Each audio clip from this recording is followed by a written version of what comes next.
off and running. My apologies for delay. We're having caffeinated difficulties this morning. And you need it. It's a Friday. Which just means I couldn't find my coffee cup. I don't know how it goes in the same spot every day. I'm a creature of habit. I don't. Right. Unless you just moved it and didn't even think about it. Nope. All right. I don't know. Brian here with you, Breland Producing, starting you off at 63 degrees in downtown Baton Rouge as we broadcast live from the 180 Pros studio. Getting you ready for a Friday show, getting you ready for congressional maps. Actually, we got State Representative Beau Beaullieu is going to join us in the 7 o'clock hour. He's on the House and Governmental Affairs Committee. It looks like the action is going to start on the Senate side, but it's going to have to make its way to Beau's side. So we'll bring you inside the state legislature for that. Speaking of inside the state legislature, they're going to be looking at some bills that the Coastal Conservation Association has their eye on. Those bills are going to be coming up on Monday, actually. Rad Trascher is going to join us later this hour. Kyron Miner from Guarantee Health stopping by. Ray Borque is the mayor of Broussard. This is another one. What do you do to train a mayor? Like, you go to the polls, you elect the mayor, he's supposed to run a city, she's supposed to run a city. Who trains you up for that job? What qualifications are actually necessary? Ray Bork's going to join us to talk about that. And then I'm going to hand off to Betsy Barnes in the 8 o'clock hour. Right now, top stories and trending. Let's go.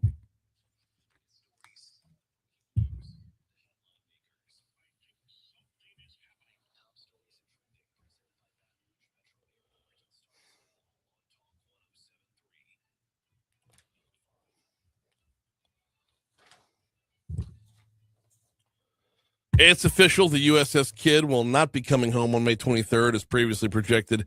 The announcement came down yesterday. Historically low river levels for this time of year prevent the ship from making its way back upriver.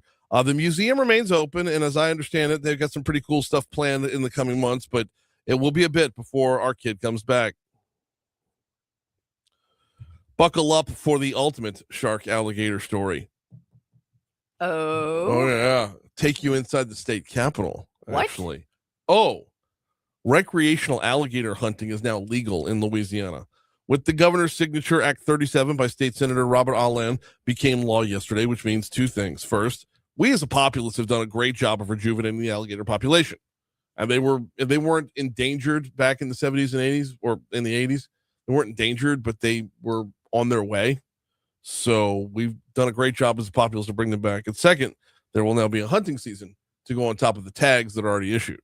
Oh, wow. Yeah.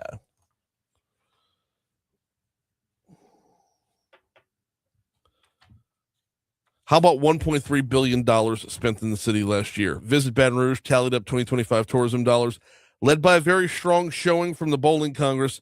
Baton Rouge saw 9.4 million visitors last year, who dropped $1.3 billion while in town. Now, along with last year's numbers, Visit Baton Rouge introduced their new Live Like a Local marketing campaign.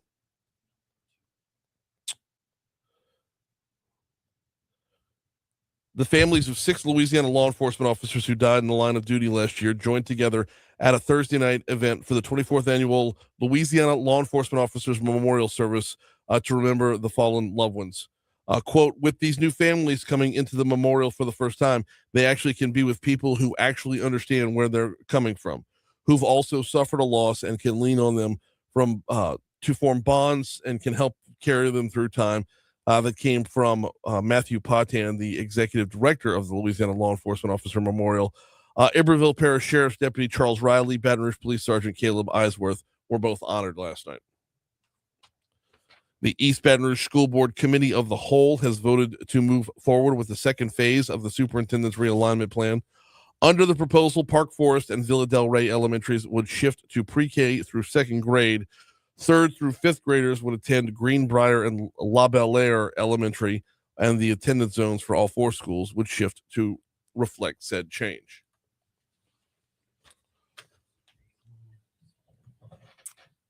Well, President Trump says the ceasefire with Iran is holding despite a skirmish in the Strait of Hormuz. Okay. Are you off it? I'm off it. I'm like... are we going to... Well, okay. President Trump said he was going to obliterate Iran. Either I hate to say it like that, either let's go ahead and do it and get done with it or pull out and be done. But you don't want to obliterate them because you don't want to kill innocent people. Right. Of course. Right? Of course. So I'm not trying to be morbid like that. You can't not obliterate them because they don't negotiate.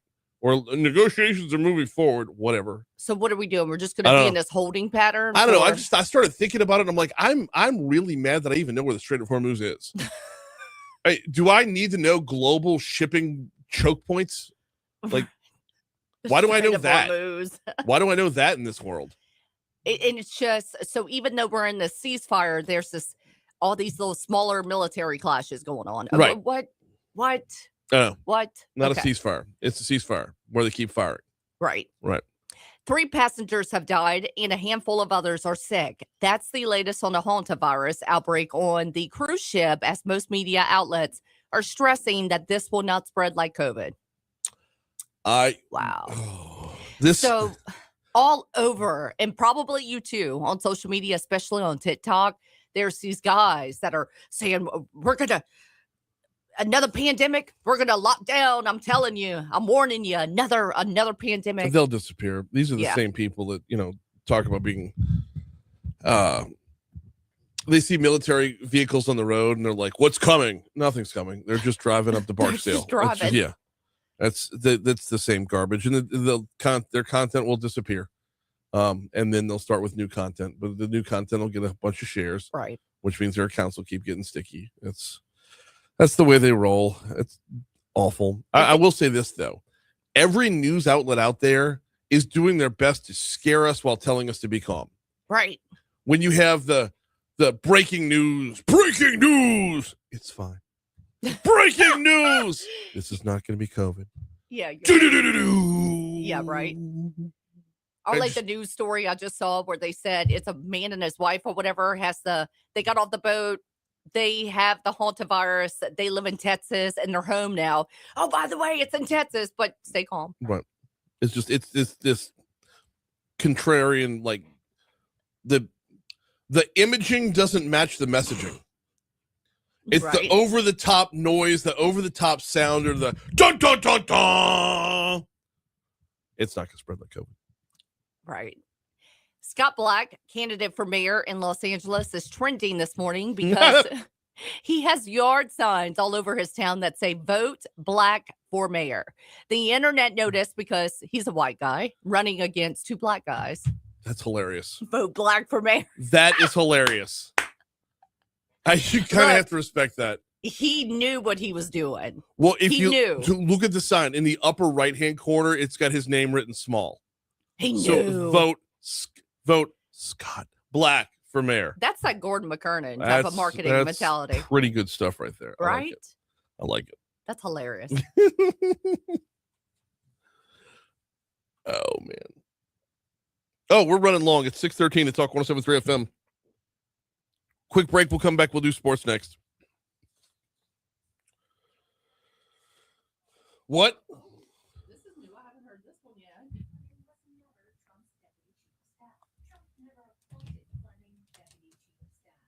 Fleming never held the title of deputy chief of staff. Fleming lied about his work with Trump. The truth, Fleming worked with Fauci and Mike Pence. Fleming, Fauci, Pence. They met 3 or 4 times a week, pushing vaccines and masks on Americans, on our children. Fleming bragged about it to his hometown newspaper, John Fleming. He lied about working with Trump. Lied and voted for carbon capture. Lied and cashed in as a lobbyist. Lied and voted against border security. Fleming lied and teamed up with Dr. Fauci and Mike Pence. Fauci. John Fleming is a fraud. Fauci. Didn't think his name would come up in this election. Wow. Fleming is a fraud. Let me go to it. Fleming is a fraud.com. This webpage is blocked. Bellwether. Wait, seriously? Yeah. Bellwether blocked me from going to it. Try it.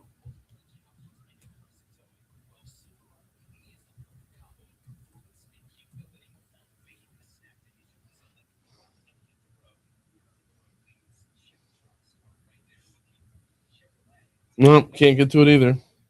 Fleming the way she said Fleming is a fraud. And then she said Fauci. It's Fauci.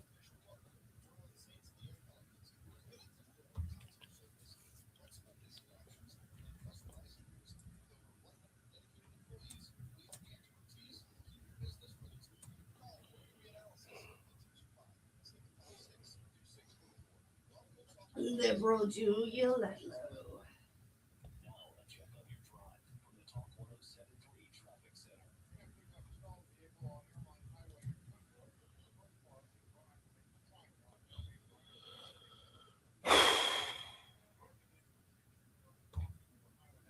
Alan liked that story.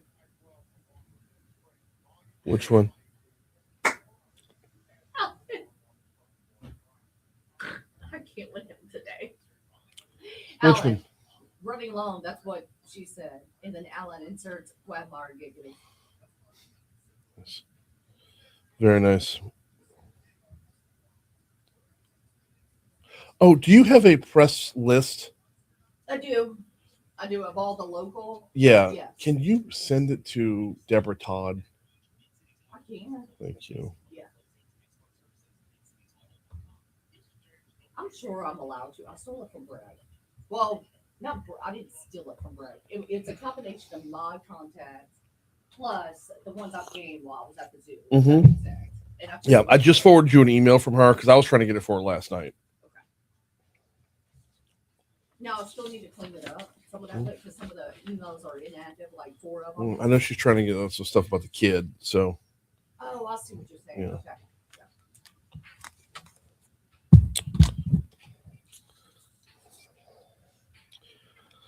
617 Talk 107.3 FM WBRP mornings with Brian Haldane rolling right along. We're going to talk about making a map in the next hour when Beau Beaullieu comes on. Might cover it a little bit in the next segment as well if we have time on the back end.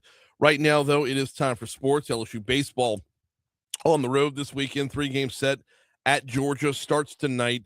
Georgia ranked number 5 in the country. Bulldogs are 18-6 in the conference.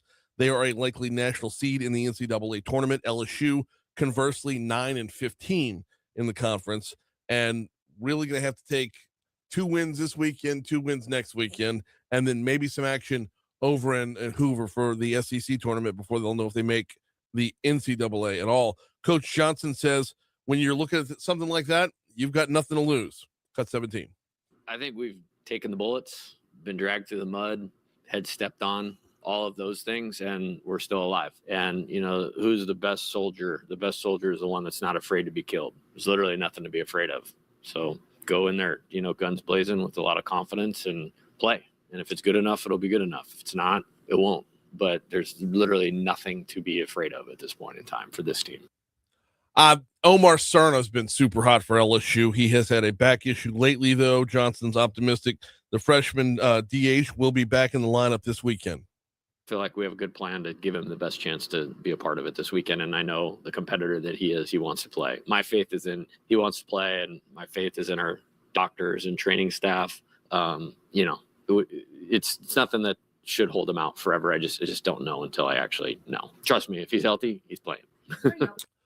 After losing 9 straight conference games, LSU ran into South Carolina last weekend, which was kind of a get-right series where they were able to put together 3 wins in a row to sweep the Gamecocks. Kate Arambidi said that was a nice little boost. We can go out there and beat anyone on any day. If we go out there and play our brand of baseball and we compete to our best ability, I think we can hang and beat anybody in the country. I've never given up on this team, and no one in the locker room has given up on this season. And so it's just a matter of going out there and doing it. First pitch tonight is going to be on our first pitch tonight is 5 p.m. The game will be on our sister station, Eagle 98.1, which the first pitch is for 5. That means pregame will start at 4:30 over there on Eagle. Now, as far as the weather is concerned, there's really no chance of rain in Athens, Georgia tonight. I know we've been looking at rain throughout the southeast yesterday, today, and probably tomorrow as well. But looks like Georgia's good for today. Tomorrow and Sunday might be a slight bit more of an issue. It's 6:20. Here's the Fox Business Report. I got coffee on my shirt. I got coffee on my motherfucking shirt when I've got to go to the beef industry council today. I got a tie pin. You want my tie pin? I have one up in my office. That's exactly Okay. where I was going. Okay.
Come on.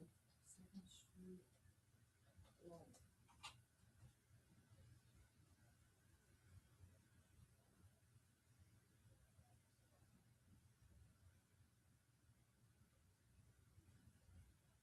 Every time Carl walks, I try and get Joe Pitt, his character for Casino.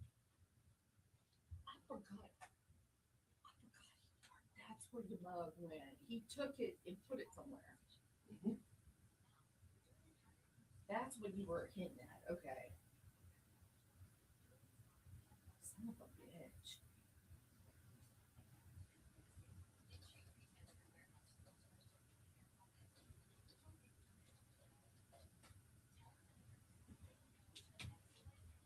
Keep this in The here. most random. Why would he touch your shit? I don't know. That's what I want to know. That's what I want to know. Sit there, push 5 buttons, go home. How hard is that? If you're that bored, go like a crossword puzzle or a coloring book or something. Well, he goes around and he empties all the trash, which is not his job. We pay somebody else to do that. And then he starts messing with shit that it is where it is for a reason. So don't touch it. Yeah, so like right now, mic 3, mic 4, and the phones are all in offline. I can maybe see 3 and 4 because that could have been on me. But why the hell is mic 4 in offline? He'll do that. I don't know.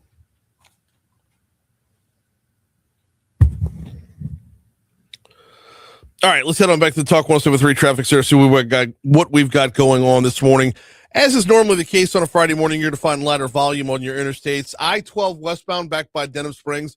You're not going to be by yourself on the road. You will have some neighbors out there on the road with you, but it's not nearly as heavy as it is at this time normally on your weekday morning. 10 eastbound coming in from West Baton Rouge Parish looks great. 10 westbound coming in from Ascension Parish looks great, as does I-110. Now, as far as our surface streets are concerned, sorry, I like to hit refresh at the last second just to make sure I'm up to speed. There's a stalled vehicle in the roadway, Airline at Goodwood. That can jam things up. That's right there by police headquarters. Stalled vehicle in the roadway, Airline at Goodwood. There's also an accident that has been moved off the roadway, Plank at Maine. Those are the only 2 things we got going on your surface streets this morning. That's your look at traffic from the Talk 173 Traffic Center.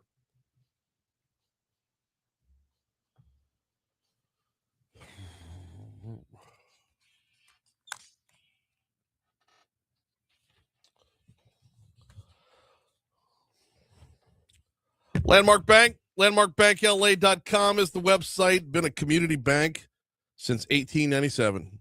Remain a community bank in 2026. That is tough, y'all, to stay in that lane for that period of time, to not turn into one of the big Midtown Manhattan banks, or more to the point, sell out to one of the big Midtown Manhattan banks while serving the communities you're in. What communities is Landmark Bank in? Well, go to landmarkbankla.com, hit the About Us tab. On that little drop-down menu right there, you will see locations and hours. And there you will find your banker. Your banker, not just your bank, your banker. The person you can sit down with and talk about where you want to be in life, whether you're talking about borrowing, investing, saving. Maybe it's time to buy that forever home. Maybe it's time you're done with the forever home and you want to downsize. Or, maybe you're buying a new car. Just whatever the case might be. If you need to borrow, if you need to save, if you're just opening up a checking account, landmarkbankla.com. Bummer about the USS Kid. Got the press release yesterday. Oh, dadgummit. And I've got to go through my entire stack before I get to it. There it is. So later this month, there was supposed to be a whole to-do downtown. The return of the USS Kid to its protective cradle along the Baton Rouge riverfront has been temporarily delayed due to historically low water levels on the Mississippi River. While this development prevents the ship's scheduled reinstallation in May, the team behind the beloved historic vessel remains optimistic and energized about her eventual return to a prominent and celebrated place in the heart of downtown Baton Rouge. Current river conditions have made it unsafe to position the ship back into its cradle at this time. As a result, the highly anticipated Welcome Home celebration, originally planned for May 23rd, will be postponed. Organizers emphasize that this decision was made with the utmost care for the long-term preservation of the vessel. I know, it's a bummer. It's a bummer, but so bummed. Same. And the riverfront is naked without the kid. I know. It's just not normal. It's not right. And I really thought, like, when the kid went down river, I was like, oh, look, it's missing. And I thought, like, over time it just become like that's normal. And then when it came back, it'd be like, oh, look, but it's been visibly missing. You know, just when you look at the river, it's still not the river unless the kid's there. So my boys, my husband took them to see Hot Wheels, and I said, bring them on down to the river because they have that little sandy area. Yeah. He sent me back a picture, and all of it was just gravel in the river. I'm like, this is I'm like, it's barren. Yeah, it's pretty, but I'm like, the ship should be there. I know. It's. I took in 4th grade. We spent a night on the boat. Oh, really? Yeah, I loved it. Okay. So it's just it should be here. You know, it should be back already. I'm with you. So I guess normally around this time the river's really high. This is about the time of year where all the snow melts further up north. All the runoff from roughly the middle third of America flows into the Mississippi River, and the river gets real high as it gets down here. We're just not seeing that this year. And I don't understand why, because there was plenty of snow throughout the Midwest over the course of the winter. I don't know. Maybe, not enough rain between then and now to where you'd have more evaporation and less whatever. I don't know. I'm not a meteorologist. I just know I'm bummed. That's all. We'll continue to follow it, of course. I mean, if we see river levels moving in one way or the other, I'm sure they're on it. Did they give a projected roughly date? Maybe I fall? stopped reading 4 paragraphs in. I would almost think maybe potentially fall. We were trying to get through summer maybe and see if the levels would come back up. Well, no, traditionally the levels don't go up that time. That's when they go down. Oh, gosh. Well, it'll be a hot minute then. Yeah. No, it doesn't say anything about a rescheduled return. Or It anything like could that. be, Brian, that it may not come back this year. It could be next year before it comes back. See, I don't want to. that. Yeah, I know. I don't want to go down that far down the rabbit hole. I hope not. So, but yeah, traditionally the levels. But here's the thing, though: if traditionally the levels don't go up in the fall, but traditionally the levels are up right now, like it feels like our seasons are pushing anyway. I don't know. I'm not going to create any false hope. That's the cool part that I'm taking note of is here we are. In the meantime, the museum will continue to offer a robust lineup of programming and visitor experiences. Educational activities, tours, and on-site engagement will remain ongoing, ensuring that the public can continue to connect with the ship's rich history. Additional events and initiatives are currently in development and will be announced soon, including potential seasonal programming such as a Pirates Ball and other creative community gatherings. Now, okay, so this is where it's up to us. If you followed the press conference yesterday from Visit Baton Rouge, live like a local, all right? That's for those who are coming to town. Well, as locals, we need to take part as well. As locals, we know the value the kid has, and we know that we have to sustain it until it gets back. Yep. It's not going to be the same until it gets back. So it's up to us to kind of, step into a pitch and take one for the team. If you want to go down and see the kid, go down and see the museum, Yep. And I have full faith that they're going to do a bunch of cool stuff. We'll get Les on to talk about it in short order. But we'll we'll keep it moving for right now. Neurojust.com, Neurojust. Visit neurojust.com. If you or someone you know or love is battling with anxiety or depression, Neurojust is your answer. TMS therapy shows more than 80% response. Think of it like physical therapy for your brain. Your insurance will pick up the tab. We talked with Jordan from Neurojust yesterday and James, who gave an excellent story about dealing with his anxiety. You can check that out at talk1073.com and then go visit neurojust.com. Sorry, I've got to smash through lives because I didn't record you anything for the 8 o'clock hour. Because Betsy's coming in. So I'm going to hammer out 2 per segment. I need to give you Rad's phone number.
You sent me? Yeah, I sent it to you. Oh, shit. Okay. Because I sent you an email from Deborah, and I was going to ask you to just forward it straight to her. No worries. If it's in my email, I can forward it straight to her because I have her email Well, as well. let me do it to where I can make face. You know what I mean? Hang on. Yeah. I'm gonna do it. I'm gonna copy you. Media list, just so. Well, I needed it anyway, so thank you. I messed up, bro. See attached.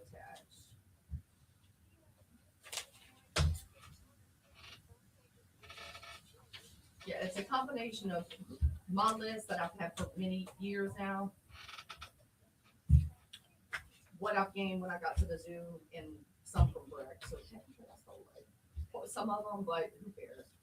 The Louisiana Press Association sells the list. Okay. And I think that's shitty. If we're a media, We're it should open be and free. we should be open and free press. That's right. Oh, my mic's not on, is it? On Facebook. All right. Well, no worries. I probably shouldn't be shitting on the press. I thought it was still off because I gave you Rad. Was Rad's number on Facebook? No. As soon as you gave it to me, I turned it back on. All right, let me call him.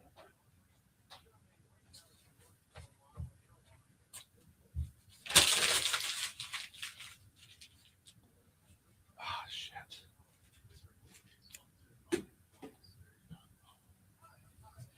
Don't do this. Not today.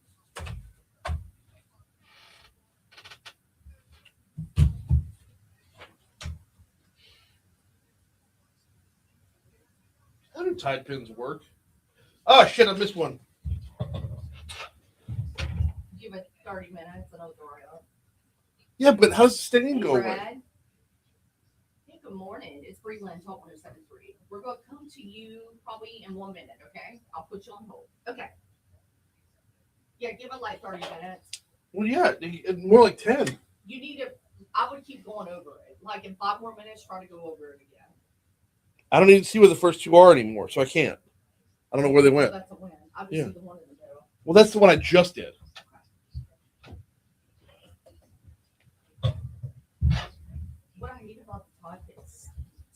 It does stink. It smells like blood. Yeah. Just spray. You got cologne? Just spray cologne right there. I don't bring cologne with me places. It smells like cotton.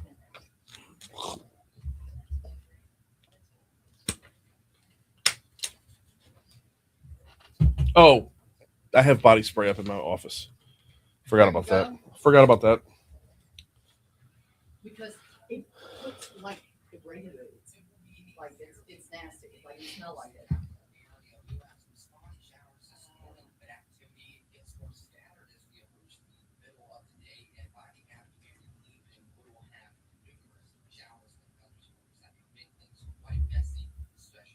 He has a C in his name. Yeah, Trascher.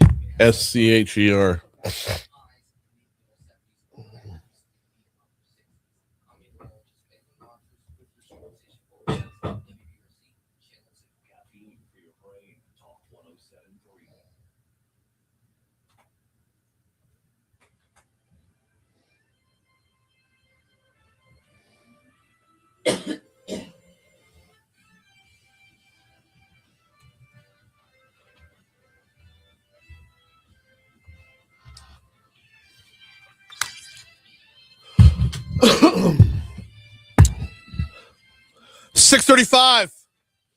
Talk 107.3 FM, WBRP, mornings with Brian Haldane, rolling right along, checking in the legislative session in just a quick second. Need to remind you about the folks over at the Baton Rouge Metro Airport. FlyBTR.com is the website, FlyBTR.com. If you have not yet made your plans for the upcoming LSU football season, I can tell you, if you plan on traveling to either see the Tigers take on the Wildcats or the Volunteers, Delta has set up direct flights out of BTR to get you there. You'll leave on a Friday, come home on a Sunday. A direct flight into Lexington, Kentucky, back to BTR. Direct flight into Knoxville, Tennessee, back to BTR. Now, if you've got friends coming in from Clemson, Alabama, or Texas, they've got direct flights set up there as well. So send them to flybtr.com to make sure you're taking advantage of what is good to go for the upcoming LSU football season. A lot of hype behind this upcoming football season, and I'm doing my level best to just kind of stay even keeled. It's a coach's first season. Who knows what can happen, right? But it's hard to not get hyped about this particular LSU team. FlyBTR.com.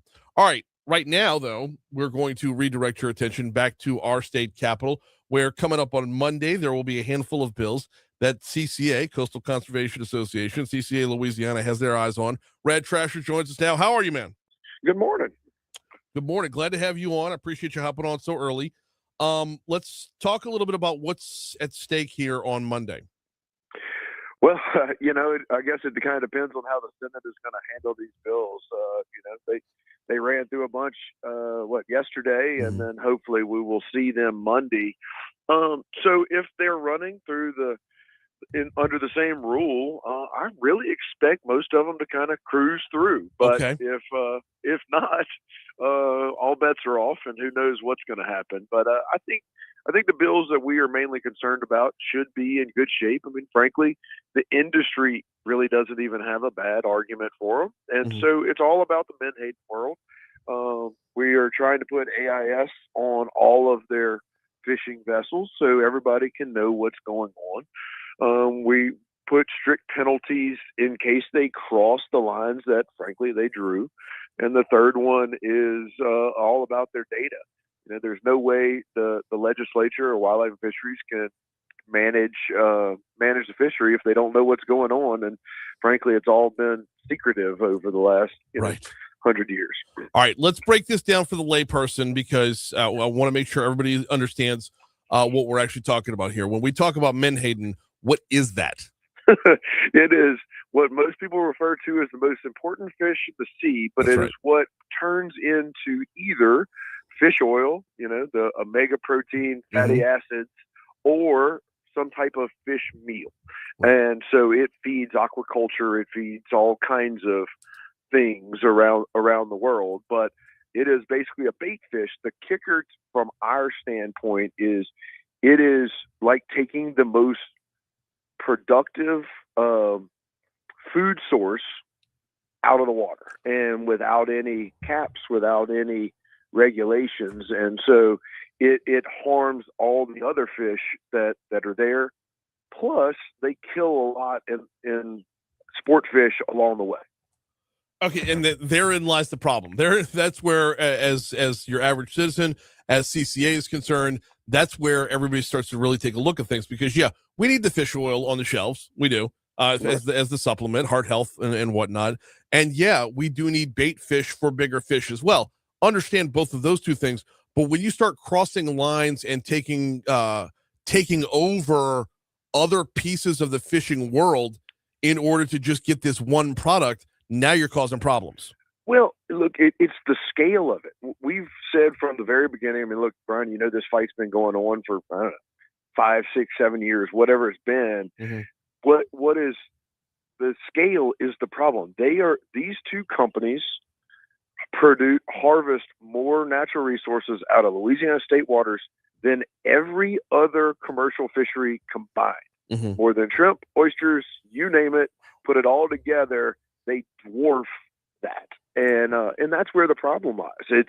We need to put some regulations in place. We need to get them further off of our shore to reduce the bycatch. But once again, we have a problem of them taking 1 billion pounds of the best resource we have and not helping anything along our ecosystem. It's look, there's a reason they can only do it here and in Virginia. It's because it's not because we're the only ones that have the fish. It's because we're the only ones that allow it. So when they take that much out, when you talk about scale, is the scale hurting the ecosystem there? I mean, is the scale hurting the food chain off of Louisiana shores, or is the scale creating too much collateral damage as well, or is it both?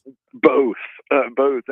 What's funny is, and unfortunately, we haven't had millions and millions of dollars in research to prove everything. But what you see with fishermen is, we don't see the tarpon that we used to. We don't see the croaker that we used to. And frankly, right now, besides insurance rates, you have a lot of fishermen saying we would rather be in Mississippi or Alabama or in Texas because those tarpon or whatever are more prevalent there. And guess what it trends with? The closures of those processing plants that all of those states had years ago. And so you just can't take that large of a number out of a very small area. One of the things that we have always argued about is they say, well, we've only caught 5% or 10% of the Gulf biomass because they are regulated by the Gulf States Commission. The problem is they catch 98% of it within 2 miles of our coast. Right. So you can't use that number on both sides of the equation. Now talk about that buffer zone as well, because you mentioned, and Rad Trascher from CCA is our guest. You talk about that buffer zone as well, because you mentioned they're the ones that built the buffer zone and they're the ones that are violating it. Well, so, it's been a long drawn out process. A couple of years ago, we went to the legislature and asked for a mile. We frankly thought we kind of had it. We had the votes, and then a compromise was met, and it came to a half a mile. We didn't like it. Frankly, the industry didn't like it.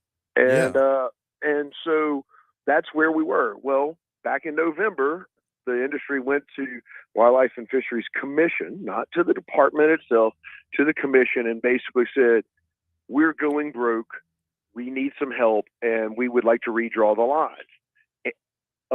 Even with an incredible objection, not only from us, but every other conservation group, as well as thousands and thousands of anglers objecting, they passed it. Well, fast forward 2 months later, we find out it has been the most profitable season they've had in a decade. And they've now got these new lines. And so that is where most of these bills originated.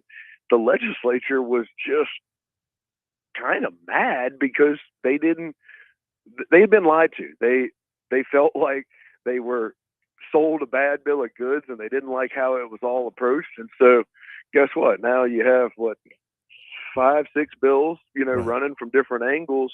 And most of it was just because of the legislators who were upset that they broke the deal and that they wanted something to be done about it. So, here we are. We've got 3 going. You've still got 2 sitting in the Senate Natural Resources waiting to be heard. Mm-hmm.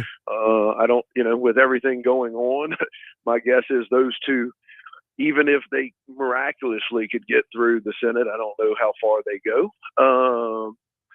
with the timing situation. But, these 3 that hopefully can pass the Senate on Monday are impactful and meaningful. I don't think the problem is not solved, but it is definitely a positive step in the right direction.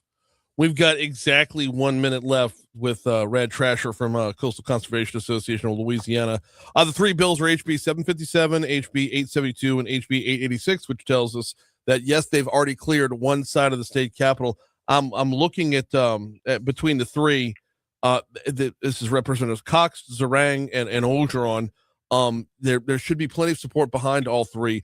Are there any, and I don't want to call senators out by name necessarily, but is there anybody that kind of is giving you the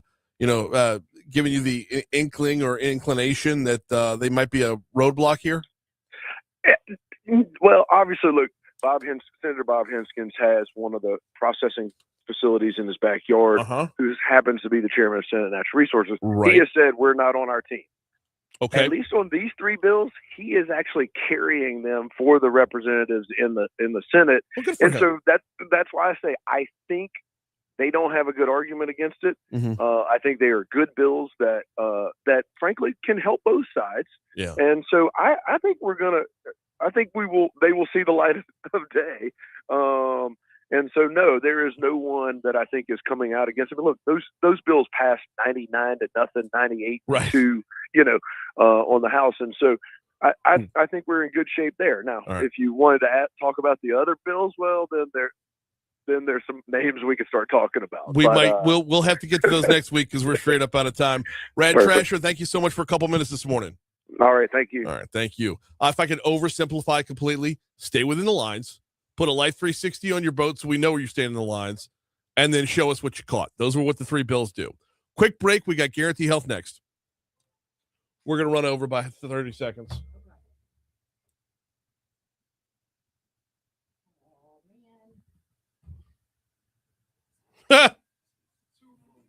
My buddy Chandler. I am now pissed at my parents for not naming me Rad Trascher. It is an awesome name. Yeah, that's a cool name. Especially if you're a 90s kid.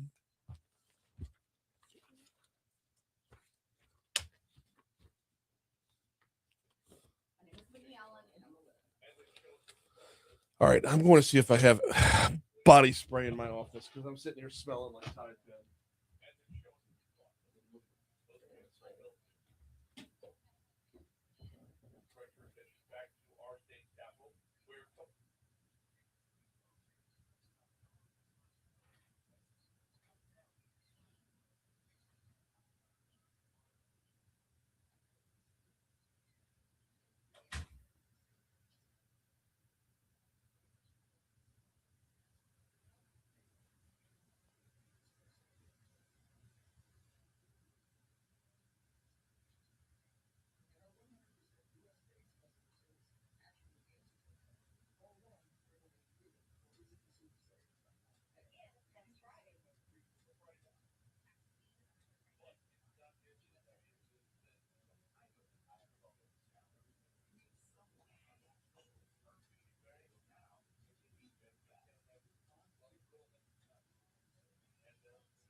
Is Kyron on yet? Interesting. Your money now. Hello. Turn it on. Yeah, it's on. Where is it? There's nothing on. It's on. What are my headphones being fed? Your money now. Okay. What is being fed into my headphones? Good question.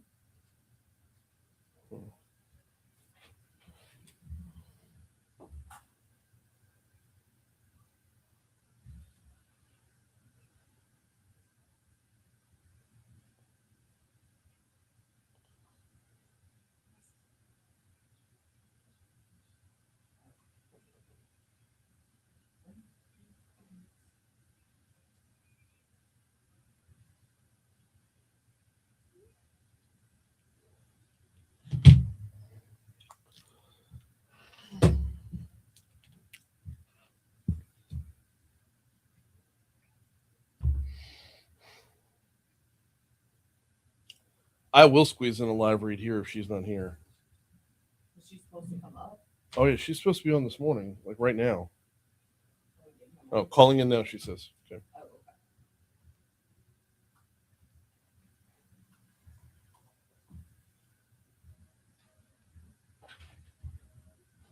Talk on the center three. Yes. We'll be coming in. 652, Talk 107.3 FM, WBRP. Mornings with Brian Haldane, rolling right along. We'll get you to Kyron Miner with Guarantee Health coming up in just a quick second. Do need to remind you about, I do need to remind you about the Spring Cha-Ching. I completely forgot about this yesterday. Powered by Citizens Bank and Trust, the Spring Cha-Ching is back. Register today at talk1073.com for your chance to win $5,000 cash. It is Spring Cha-Ching from Citizens Bank and Trust and Talk 107.3 FM. Welcoming back to the show, we got Kyron Miner from Guarantee Health Solutions. We've been talking a little bit about the team over at Guarantee Health and what they're doing to move healthcare forward. Diving into one of they've got a great 4-pillar system. Diving into a different pillar today, a critical one, and that is measurement. Because in healthcare, great ideas and strategies are important, but without the right data and insights, it is hard to know what is truly working. Basically, when you ask, how do you catch lightning in a bottle? Well, you measure what lightning you caught so you can bottle it again. Kyron Miner's on with us now. Good morning. How are you? Good. Thanks for having us, Brian. No, of course. Always love our conversations. So over the last few conversations, we've been talking about experience and marketing and innovation. Let's talk about measuring that, though. Why is measurement such an important part of improving healthcare?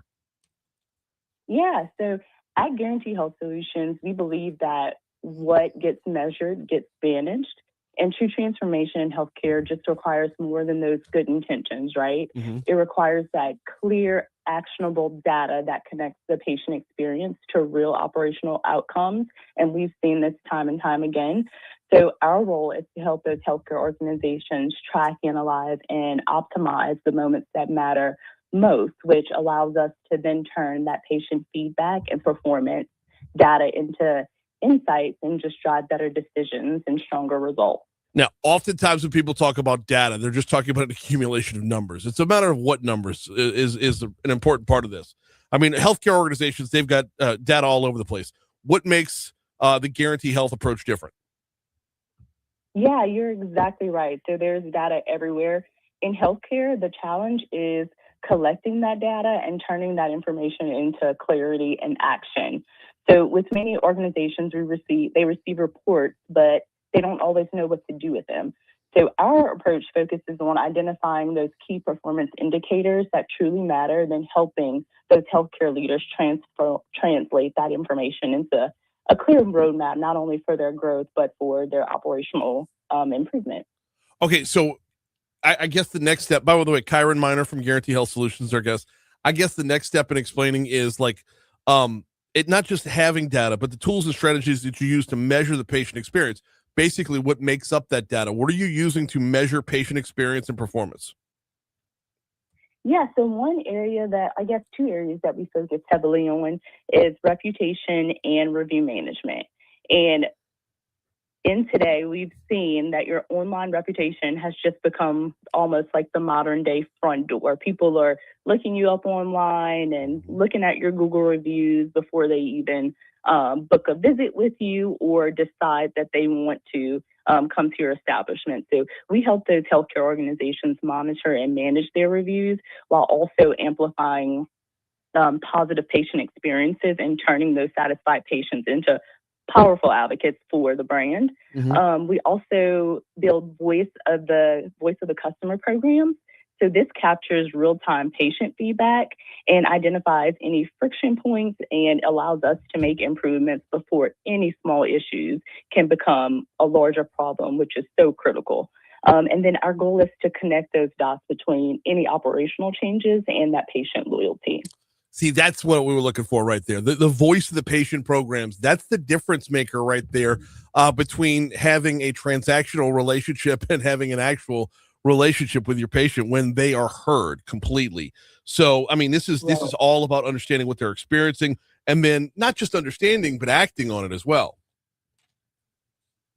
Exactly. So one of the most powerful things we build for organizations is what we call a closed loop system. So this means that patient feedback isn't just collected, it's actually activated. So we're able to measure the impact of those decisions over time. And that continuous cycle allows organizations just to redefine their approach and improve any operational efficiencies and ultimately deliver the best care for their patients and their experience. Yeah, and once you're on that path, once you're measuring the right things, what kind of impact does that create? We all know that when you measure something and it's done well, it just creates alignment.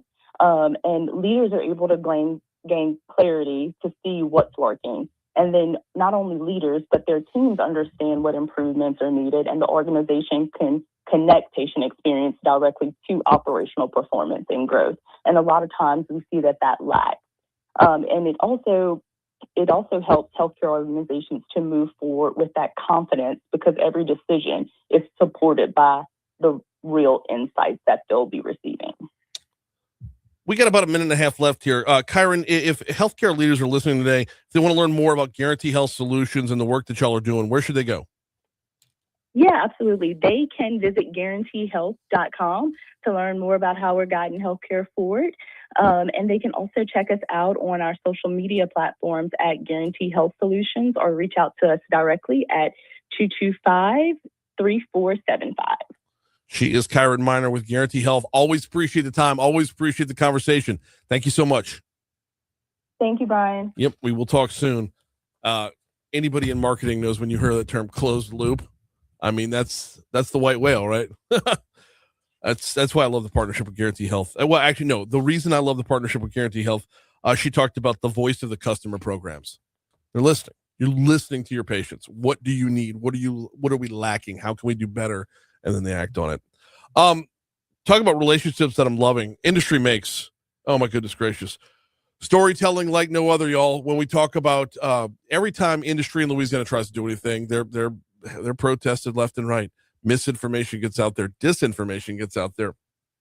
Industry Makes is the return serve from industry in Louisiana telling their own story. If you want to learn more about speaking up for the job creators and honestly the product creators in Louisiana, hit up industrymakes.org. They've got the ambassadors toolkit right there. They've got a number of resources right on the website. They've got an air quality dashboard on the website. They've got the Did You Know section, which I love exploring because I learn something new pretty much every time I'm on there.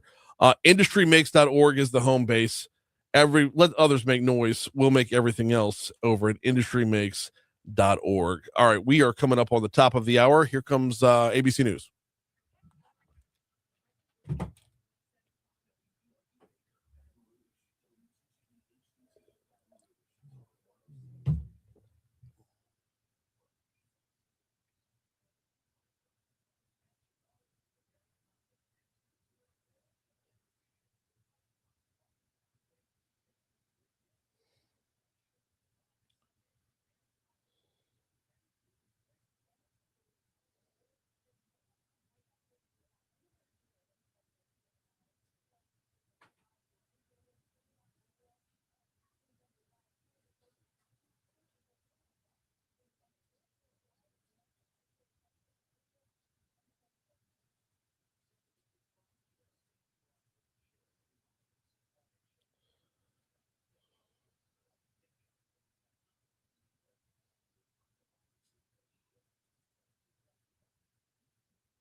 .705 Talk 107.3 FM WBRP mornings with Brian Haldane rolling right along. Hour 2 coming your way right now.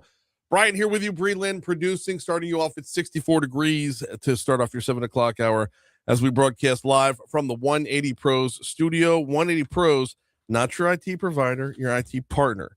And that does mean something, y'all. That does make a difference. When you have a partner, you have a full-on relationship with 180 Pros. You got someone you can call, and they'll come out same day. Guaranteed same-day response time, by the way. If you call within business hours, they'll get to you same day. 225-330-2200. Like, let's say you own a small business, your network goes down. Now, 180 Pros does their level best to make sure that is as infrequent and rare as of an occurrence as possible. But if things do go sideways, they're here in town. I mean, think about that. When your network's down, your business is down, and you're just not making money. So if your network goes down, you got to call on somebody, and they're going to hit you up with some kind of automation on the phone, and then bringing in a tech from out of town. I don't know. Just go with somebody who's here. Go with someone who's local. We know long-distance relationships don't work. 180pros.com.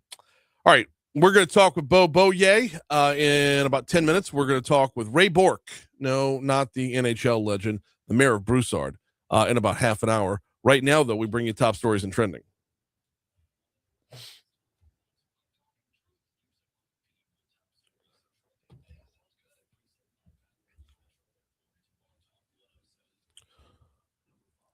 The families of 6 Louisiana law enforcement officers who died in the line of duty last year joined together at Thursday night's 24th annual Louisiana Law Enforcement Officers Memorial Service to remember their fallen loved ones. The service was down in New Orleans, and there were 2 that were, from our listening area who were honored. Iberville Parish Sheriff's Deputy Charles Riley and Baton Rouge Police Sergeant Caleb Eisworth were both honored in last night's event. It's official. The USS Kidd will not be coming home on May 23rd as previously projected. An announcement came down yesterday. Historically low river levels for this time of year prevent the ship from making its way back upriver right now. The museum remains opened, and as we talked about last hour, there's some cool stuff planned in the upcoming months, but it's going to be a bit before the Kidd comes back. Buckle up for the ultimate shark alligator rule story. Recreational alligator hunting is now legal in Louisiana. With the governor's signature yesterday, Act 37 by State Senator Robert Allen became law, which means 2 things. Number one, first, as a populace, we've done a great job of restoring the alligator population. I don't believe they were endangered, but they were kind of on the brink a number of decades ago. So we've built that back up. And secondly, there will now be a hunting season to go on top of the already issued alligator tags. How about $1.3 billion spent in the city last year? Visit Baton Rouge tallied up 2025 tourism dollars. Led by a very strong showing by the Bowling Congress, Baton Rouge saw 9.4 million visitors last year who dropped $1.3 billion in our coffers while they were in town. Along with last year's numbers, yesterday Visit Baton Rouge introduced a new Live Like a Local marketing campaign. The East Baton Rouge School Board Committee of the Whole has voted to move forward with the second phase of the superintendent's realignment plan. Under this proposal, Park Forest and Villa Del Rey Elementary would shift to pre-K through second. 3rd through 5th graders would attend Greenbrier and La Belle Aire Elementary, and the attendance zones for all 4 schools would shift to reflect that change. Pew, pew, pew. What you got?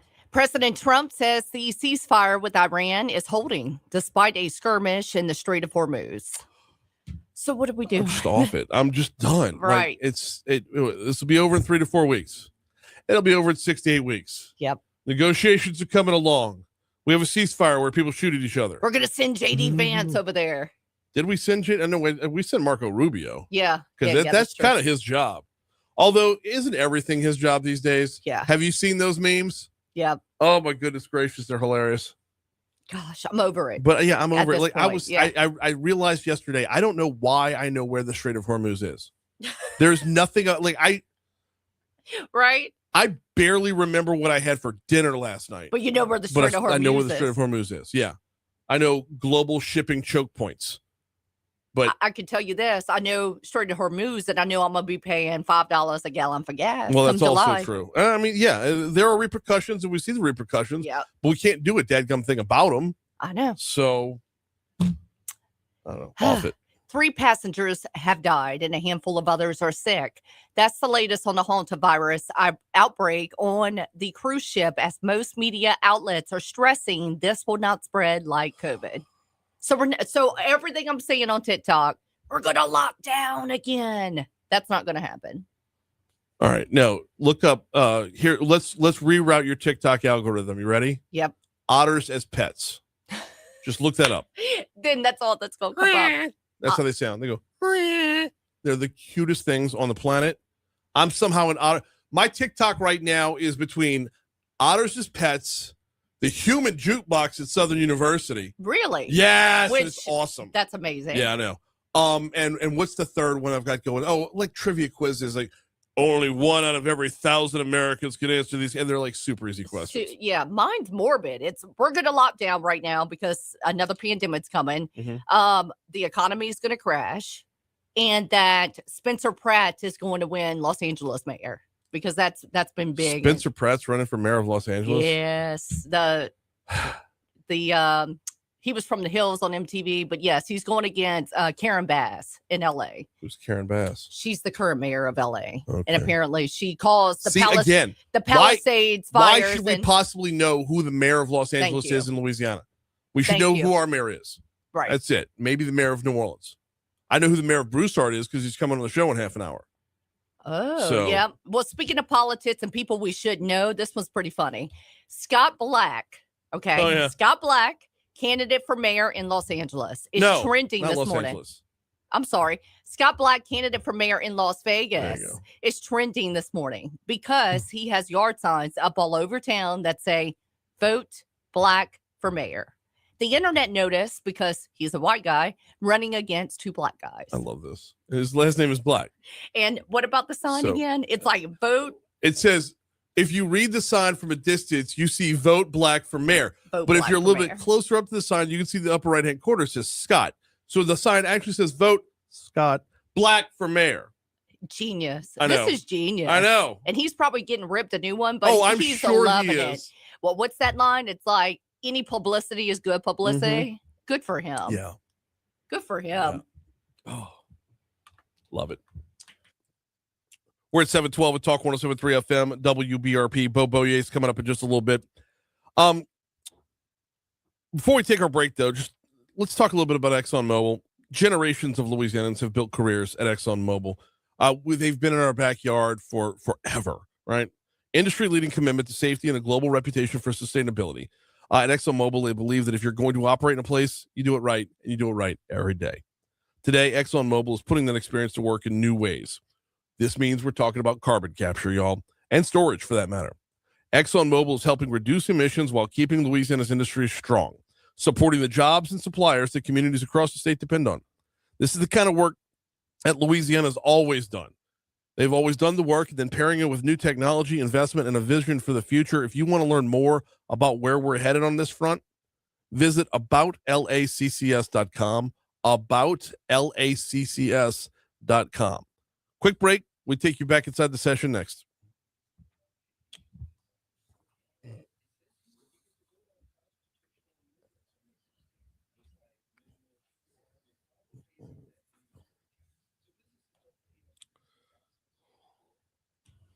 Kim, me too. So I'll be honest. I watched The Hills. I hated Spencer Pratt when he was on the show. He knew what he was doing. The producers knew what they were doing. And fun fact, I went to the finale of The Hills, okay? They were barricaded outside of Los Angeles on the Hollywood Walk of Fame. So I went. And because he was so badly hated on the show, he was not allowed to go to the finale. Were you talking to me? I had my headphones on for the first half. Oh, I'm talking to Kim. Okay. But so he wasn't allowed to go to the finale, okay? So you see Lauren Conrad walking out, Kristen Cavallari, all the stars from the show. And next thing you know, there's a big swarm of press hooping and hollering. People are chanting. I turn around. Spencer Pratt is walking through the streets of LA behind us, dressed like a homeless person, to make a statement about him not going to the finale. So I got a selfie with him. No shit. Hey, if he doesn't call it, oh, there he is.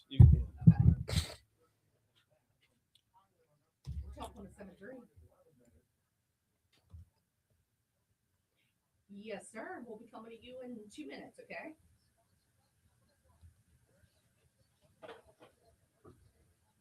I sure did, Kim. I'll send you the link to my album on Facebook. Just go through the pictures. Yes, he would. Yes, he would. And he's still on Hinge, but I love it.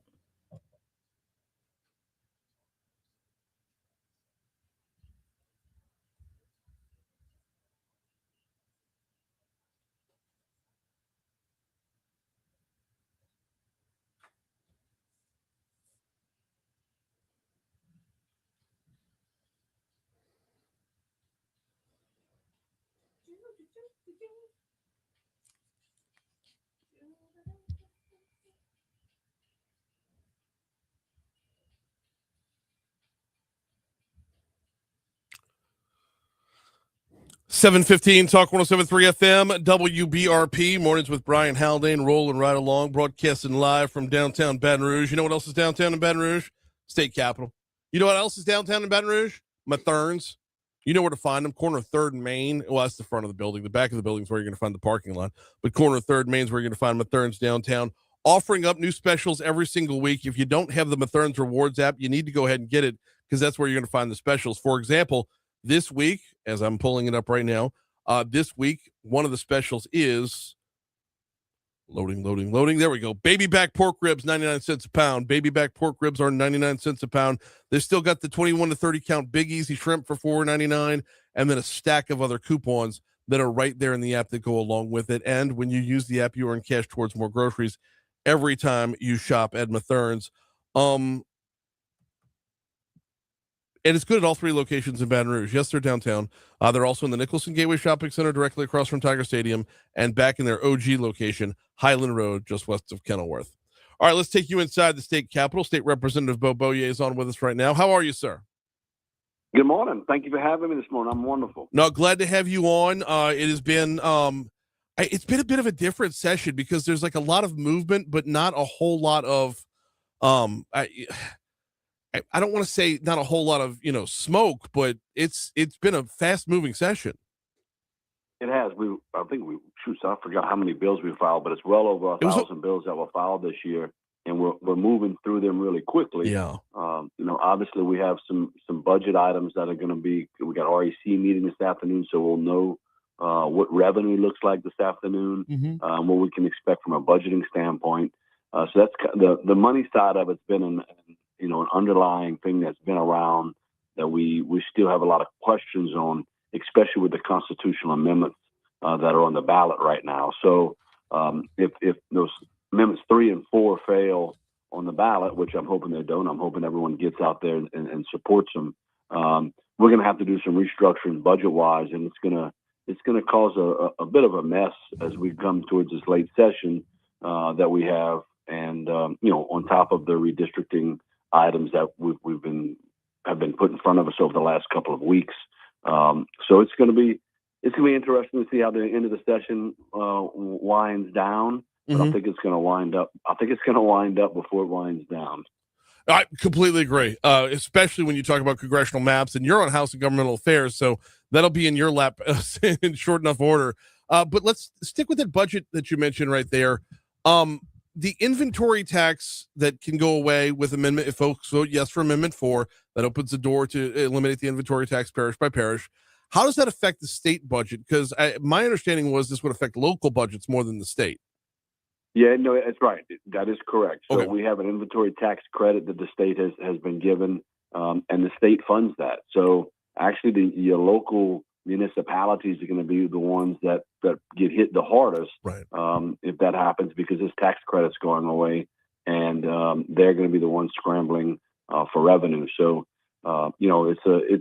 that's an important matter that's on the ballot this month. I guess early voting's underway just for all of you listeners. Yep. It goes through tomorrow, and then the election's next Saturday. But yeah, so that's going to be the ones that hurt, and then they're going to be scrambling, looking for tax increases in the years to come if something doesn't get figured out here. State It's representative. going to be a domino effect. So to be clear, the businesses aren't going to get the tax credit, which going to in turn, I think it's going to affect their reporting and ultimately hurt our local municipalities. I mean, how does the Revenue Estimating Conference even do this? We have three different economists that come in and they give three different numbers. Three different numbers. Independent research. And if you look, you could put 50 economists in the same room, and they're all going to have a different answer. And that is the secret sauce in the economics world. But so then we take the one that we think is the most conservative, the one that's most likely, and we run with it. What we don't want to do is estimate more revenue than what's going to come in, right? And then we're having to at the last minute make cuts mid-year, or have to come into a special session to make cuts. So we normally, Senate President Cameron Henry started this trend when he was appropriations chair on the House side back, I don't know, 8 years ago. And they started taking those more conservative estimates. That way we wouldn't be caught mid-year having to kick Granny out the nursing home, right, and call off LSU football. For those of you listeners who remember all that mess that went on back then. So we've been taking a more conservative approach, and I think that's the best way to go. I forgot all about the threatening to cancel LSU football bit. That was so ridiculous. It sounded like a radio bit. Yeah, it was, but it worked. I mean, it sold throughout the state. You can tell people, hey, we're gonna shut down government services. We're gonna not be able to fix the potholes in your roads. But you talk about canceling LSU football, and get ready, everyone. Yeah. I got your attention. Yeah, it did get everyone's attention and made everyone equally hate the same person to a fever pitch, to be sure. State Representative Beau Beaullieu is with us. Representative Beaullieu, while we're talking about the REC, if their number comes back stronger than what we're expecting right now, if we see that number go up, what do you think is going to get prioritized on the back end?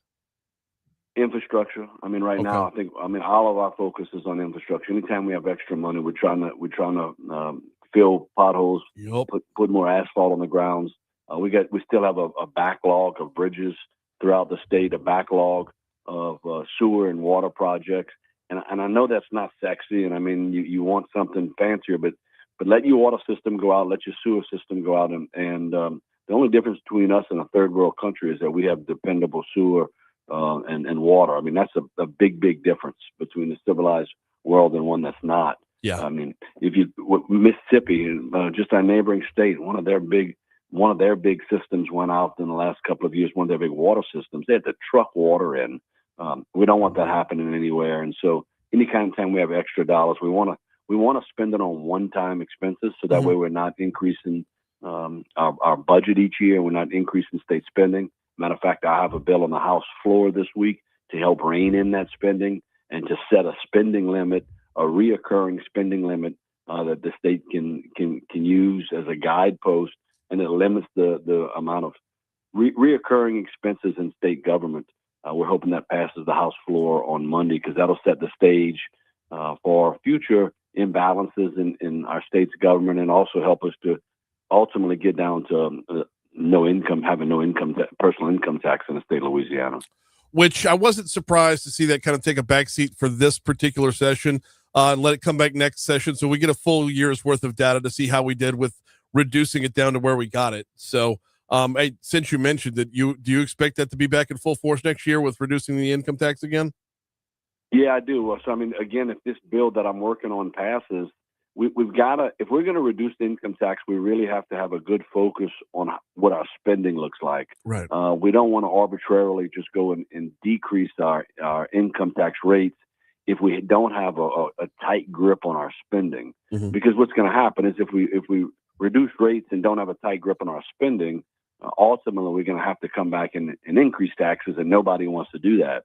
So we need to have a predictable system that allows us to, with confidence, lower our income tax rates so that we can give the people of Louisiana what they're expecting from these tax reductions. Yes, I do expect it to still be on the table in the future. Got a couple minutes left with State Representative Beau Beaulieu talking about the ongoing legislative session. We can't get too far into the discussion without pivoting over to your role on House and Governmental Affairs. Meanwhile, on the other side of the building today, they're picking up the discussion on a congressional map. How long before this hits your desk? How long before you're involved in the discussion and it's on the House side? And what are you expecting to see? So to answer your last question, we think we'll see it on the House side at the end of next week, possibly as soon as the end of next week, if they get it moving on the Senate side. As far as we are already in discussions with the Senate, so we have a good working relationship with the Senate Chairman Caleb Kleinpeter, who chairs the Senate Governmental Affairs. He and I speak on a daily basis.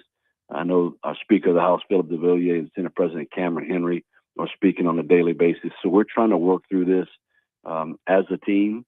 We're hoping to see, we're letting the Senate get through their internal politics on what they would like to see the map look like. We're going to work it out on our side once we have an idea of what they're thinking.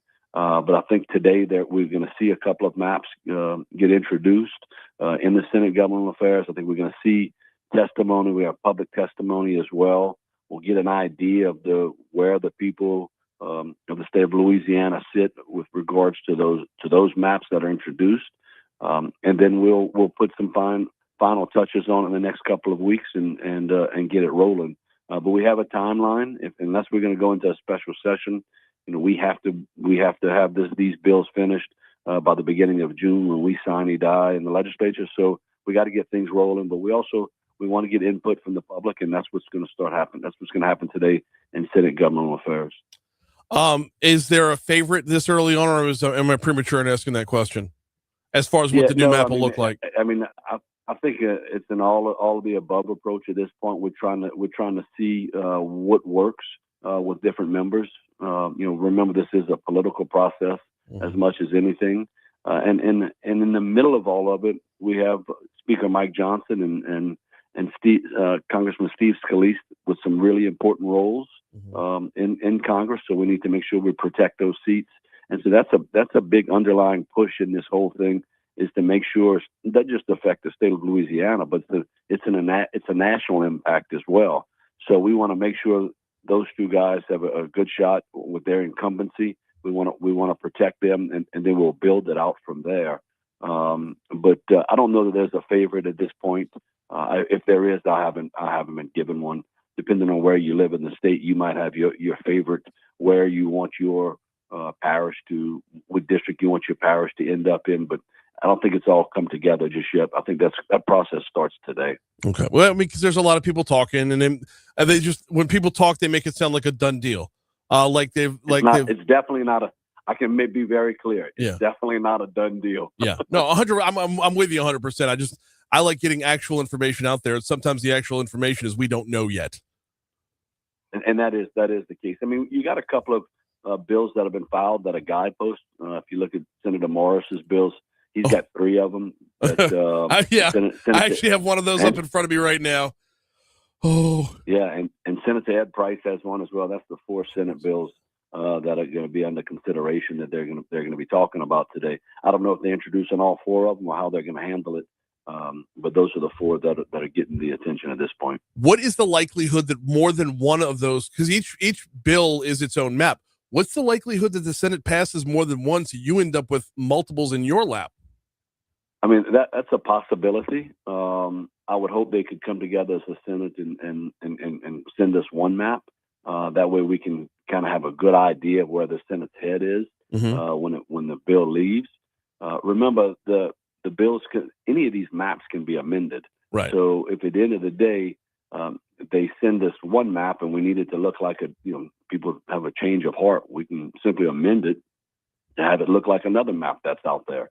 I mean, it's just like any other bill. People don't realize that it's a map, but it's a map that can be amended just like any other bill throughout the process. So it's going to start in Senate Governmental Affairs. It's going to go to the Senate floor, House and Governmental Affairs, which is the committee that I chair, and then to the House floor. And at any one of those 4 stages, it can be amended. So if they send us something that we don't completely agree with, we can make amendments to it and send it back to them for concurrence. And that's a very strong possibility. But hopefully they send us something that the House can live with, and we can all get on the same page. He is State Representative Beau Beaulieu. You've been more than generous with your time this morning. I always appreciate the conversation, sir. Absolutely. Thank you all for having us, and go Tigers. Go Tigers. Yes, sir. Got to love it as LSU is at Georgia this weekend. There is, like, procedurally, the Senate can actually throw more than one map at Representative Beaulieu in the House of Governmental Affairs Committee. I'm curious to see how those will play out. I've gotten a look at all 4 that are up there. Some of them are jacked up. I don't trust 2 of them, to be sure. But you heard Representative Beaulieu say right there. You heard him say they want to protect Mike Johnson as Speaker. They want to protect Steve Scalise as Majority Leader. You've heard numerous times how Louisiana is punching outside of our weight class in Washington, D.C., and the way you do that, the way you continue to do that, is by protecting seniority. So I'm 100% on board. All right, quick break for news, traffic, weather. We talk with the Mayor of Broussard next.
The Demco mug keeps the coffee hot longer.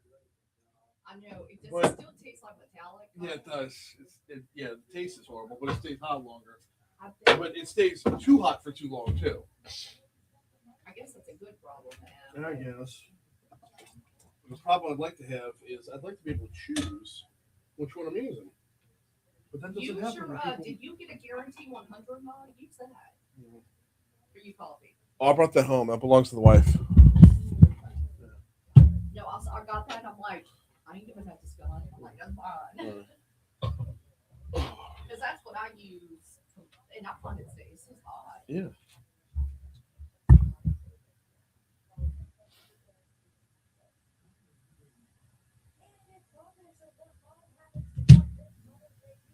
let's see. Not me. My mama wanted it.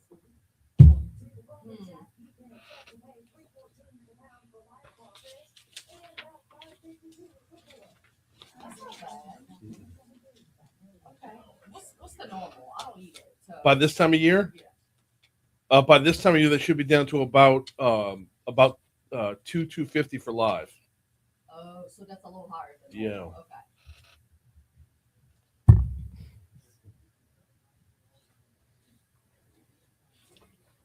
That's what what Mama wants. I'm like, okay. She's like, well, what are you gonna eat? I'm like, not that. I'll figure out what I'm eating.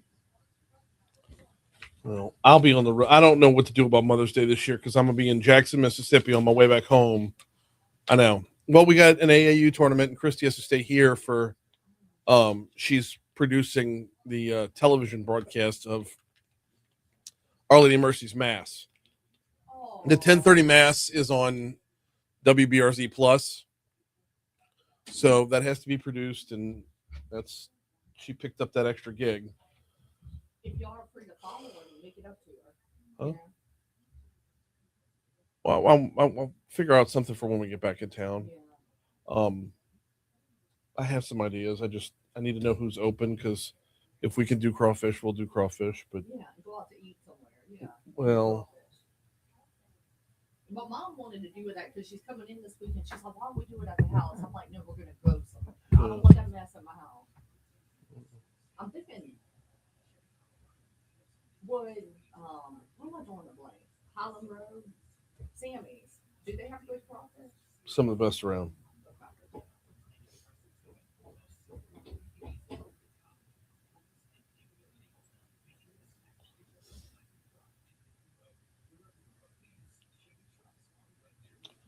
But I mean, worst case scenario, I know Tony's is always open. Yeah. But So Tony's, you can't eat it there. You got to bring it home. Yeah. Yeah, no, we'll do it. It's not a mess for us. We'll put a bunch of garbage bags, crawfish trays on the table, and hopefully it doesn't really.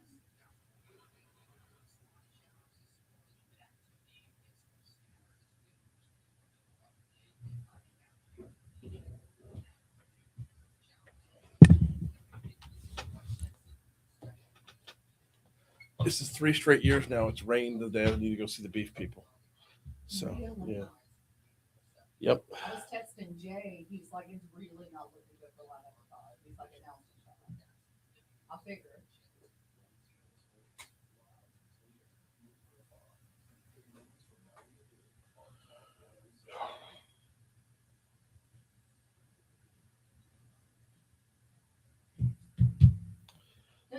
I've cleared out all my lives. Now let me see if I can make good one from yesterday that I missed. Landmark Bank. LandmarkBankLA.com is the website. Been a community bank, been in the community banking business since 1897. Gotta love a community bank. Whether you're talking about your personal banking or your business banking. In fact, specifically when it comes to business banking, you gotta love having a local bank because you have a local banker. I know COVID-19 is long since in the rearview mirror, right? But, and I hate to scratch off the wound here, but remember the PPP process? Well, if you didn't have a banker, you were done. You were cooked, as the kids say. If you were with one of the big banks from, Midtown Manhattan or wherever, you're just a number. You're a line item.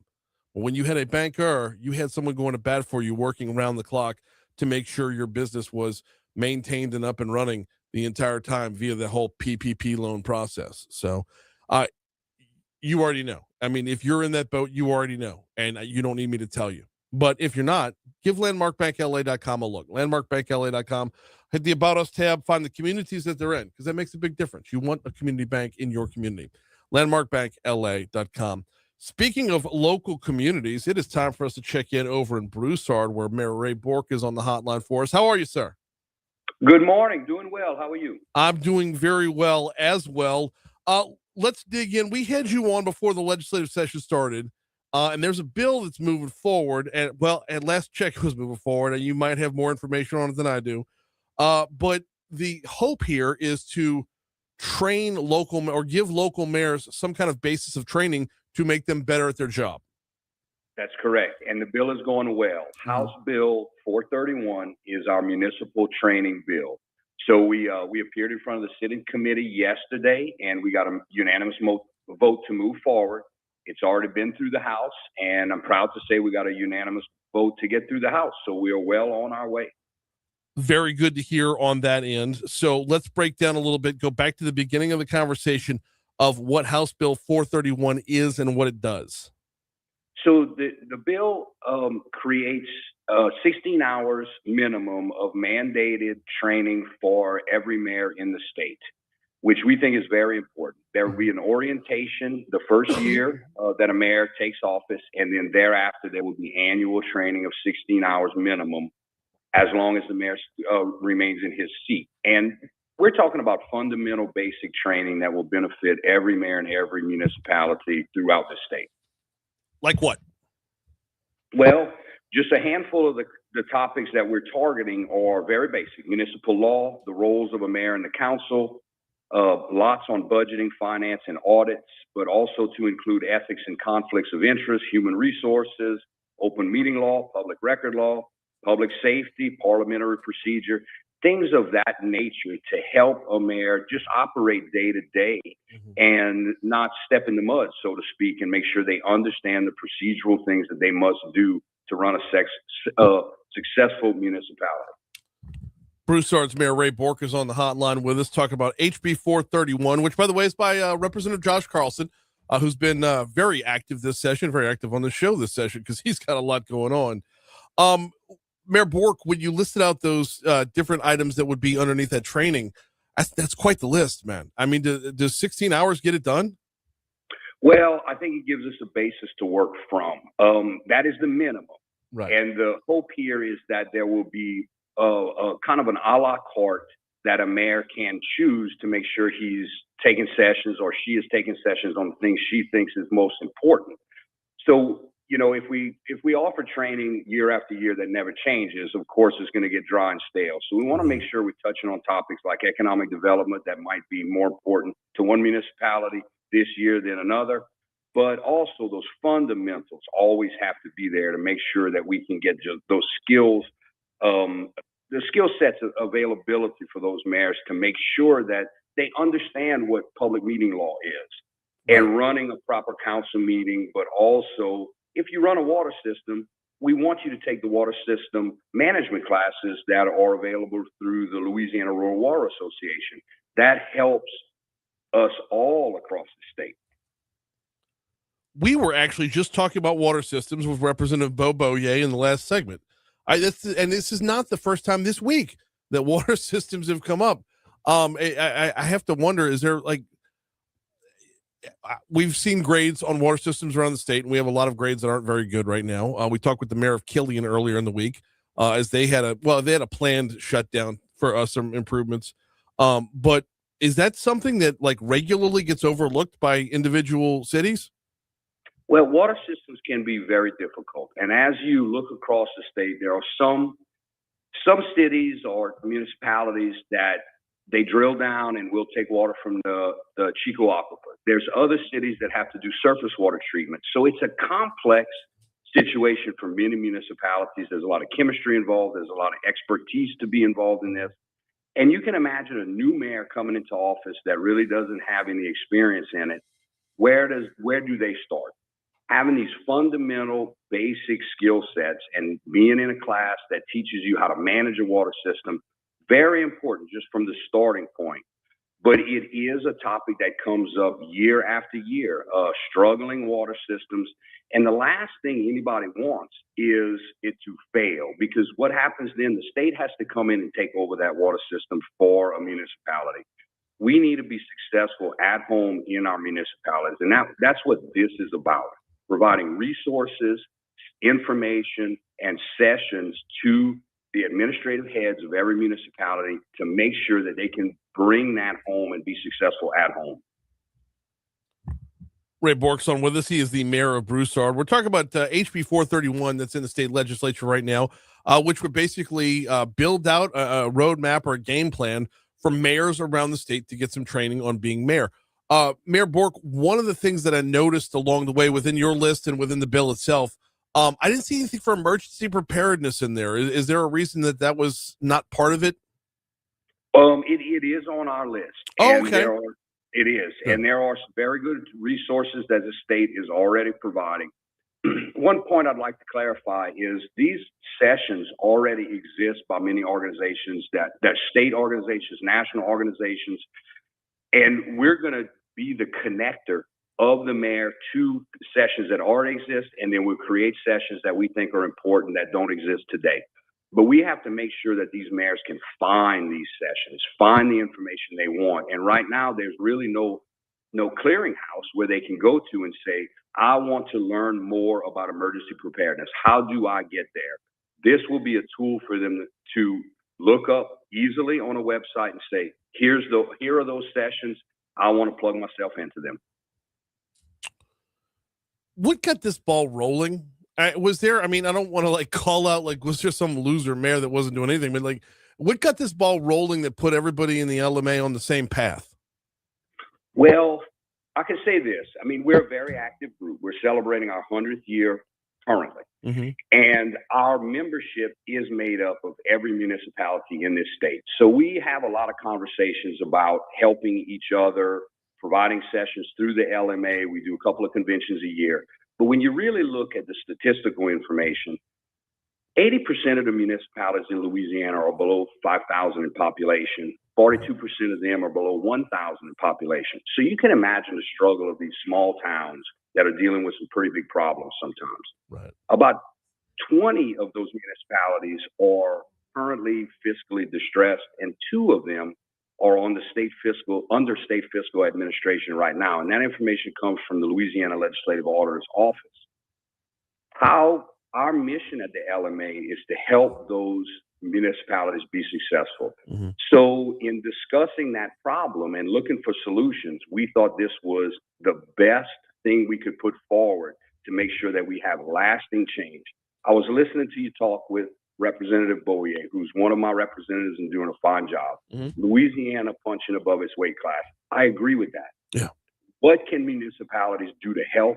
We can be successful. We can face our responsibilities head on. And if we do well, our state does better. And that's what this is about. We need to do the best we can to help prop our state up and be successful. Got just a couple minutes left with Ray Borque. He's the mayor of Broussard. Also, if I'm not mistaken, LMA president, correct? Is that the right title? Yes, sir. Yeah, LMA president. Current LMA president. Talking about HB 431 by Representative Josh Carlson that is making its way through the legislative process right now. It should be on the Senate side right now, correct? It is. We had the Senate committee meeting yesterday. That was a good meeting, and we appreciate the comments and the support of that Senate committee and Senator Luno. Is there any opposition here? Because when you go through and read it, when you see what just the basic groundwork that y'all are installing, is there anybody pushing back? No, we really haven't had any opposition. Good. We've had lots of comments that to help tweak the idea, mm-hmm. and we've certainly taken those into consideration and made a few small changes. But it's really we've enjoyed a lot of support. Good. Well, we will keep an eye on it as it continues to move forward. In the meanwhile, it's it spells out a lot of very I don't want to say oversimplified things, but things that just need to be the basis, need to be the groundwork, and y'all have found that groove where they do apply statewide. They do. And, we meet mayors, new mayors coming into office all the time, and they have some very basic, simple questions that struggling with problems, and the LMA's mission is to help them get through that so they can bring that success home. And, with just one point to make is we're not asking the state for money or resources. We're asking them for the authority to help raise the bar on what we're doing in these municipalities. And that's really wraps it up. We want to make sure that we can get those mayors in the classroom and help them succeed. No, absolutely.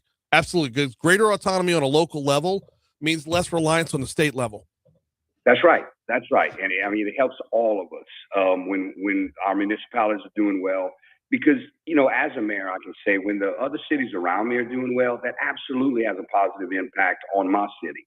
So, and we understand that, on the municipal level, all of us have to be successful because our economy goes beyond our borders, our problems go beyond our borders, and our solutions go beyond our borders. Mm-hmm. Working together and finding a higher level of success benefits us all. Yeah, no, absolutely. So Scott McKay, who created the Hayride website, brought up to me a long time ago. He said, our state flag is literally the mama bird feeding the baby birds.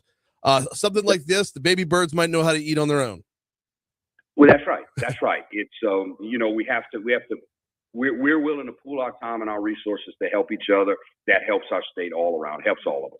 Awesome, good stuff. He is Ray Borque, the mayor of Broussard and the head of the president of the Louisiana Municipal Association. Appreciate a couple minutes this morning. Thank you so much. Thank you. Always. Want to remind you one more time about Mathern's app. The Mathern's Rewards app is available for you right now. It's good at all three locations: downtown on 3rd Street, Nicholson Gateway Shopping Center, and the OG location, Highland Road, just west of Kenilworth Parkway. Mathern's has got you covered at all three. So I use it every time. I use it mostly at the LSU location. Every time I go work for LSU, a little side hustle I have. Every time I work for LSU, swing by Mathern's to grab myself something to eat. Whether you're talking about a quick sandwich, the hot wing bar on Fridays. Whether you're talking about a quick sandwich, the hot wing bar, or hitting at the deli, just something as simple as a quick meal, you can utilize the Mathern's Rewards app and earn yourself cash towards more groceries. Now, if you're knocking out your full grocery list, use the app for all of it. Coupons are built in. It's as easy as scanning your barcode when you go to checkout, and the app takes care of the rest. Download the Mathern's Rewards app today. 7:50, here comes your money now. This Day in History is next.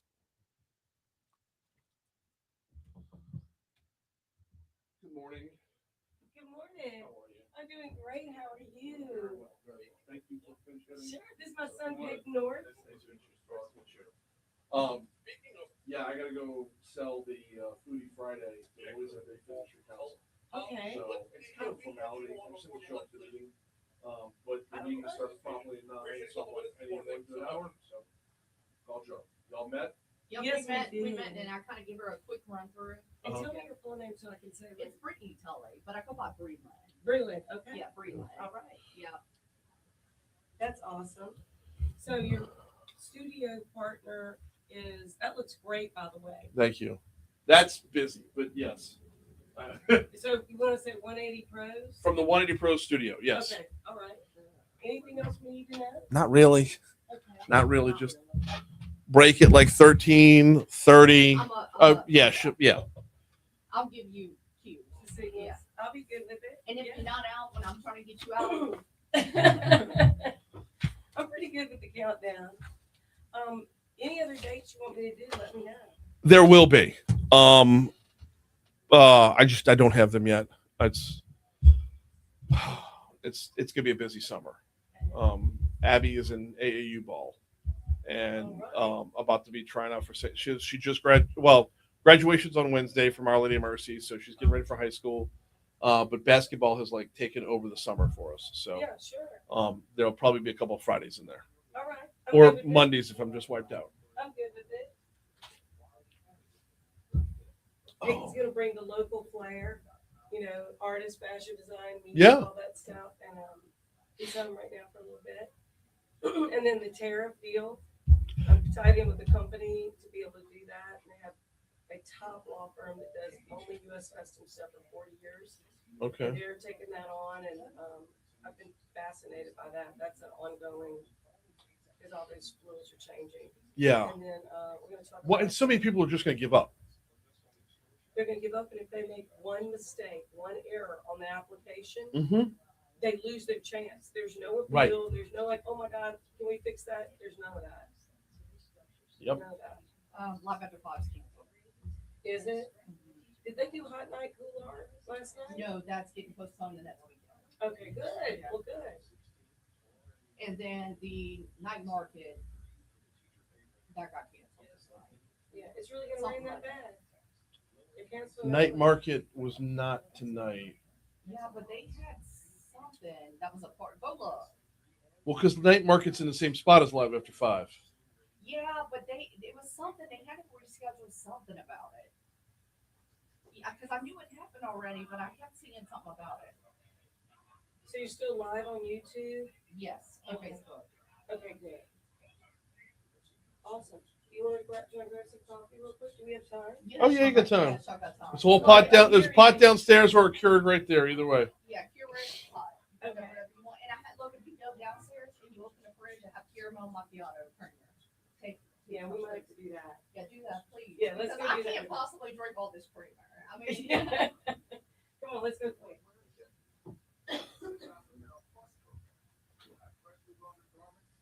This has been rescheduled to May 30th. So I think it was last night, and now rescheduled to May 30th. Okay.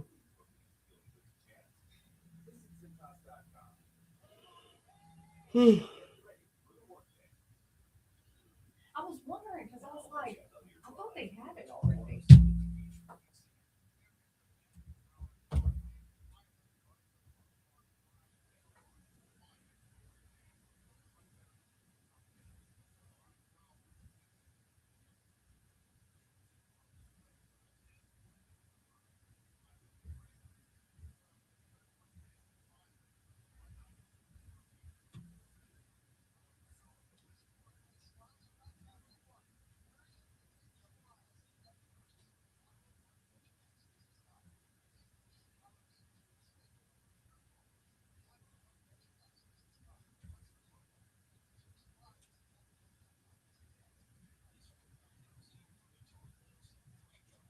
Why do you know somebody?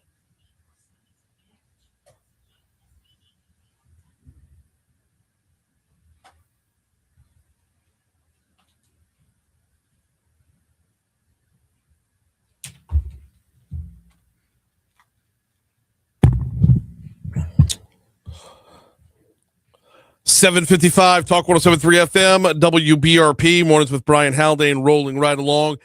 As you've been following the weather this morning, this next announcement shouldn't come as much of a surprise. Live After 5's got to pack it in for this week, y'all. The forecast for this evening is not conducive with an outdoor concert. So they went ahead and made the call. Live After 5, not going to go off today because we're looking at a 100% chance of rain. Basically from around noon till 8, we should be pretty packed in with rain, which Live After 5 is 5 to 8. So that would be within that window. So they went ahead and made the call, y'all. No Live After 5 this weekend. It'll pick back up next week. All right. Before I get out of here, I'm going to hand off to Betsy Barnes to take you home for the third hour. Before I get out of here, let's hit up a little This Day in History.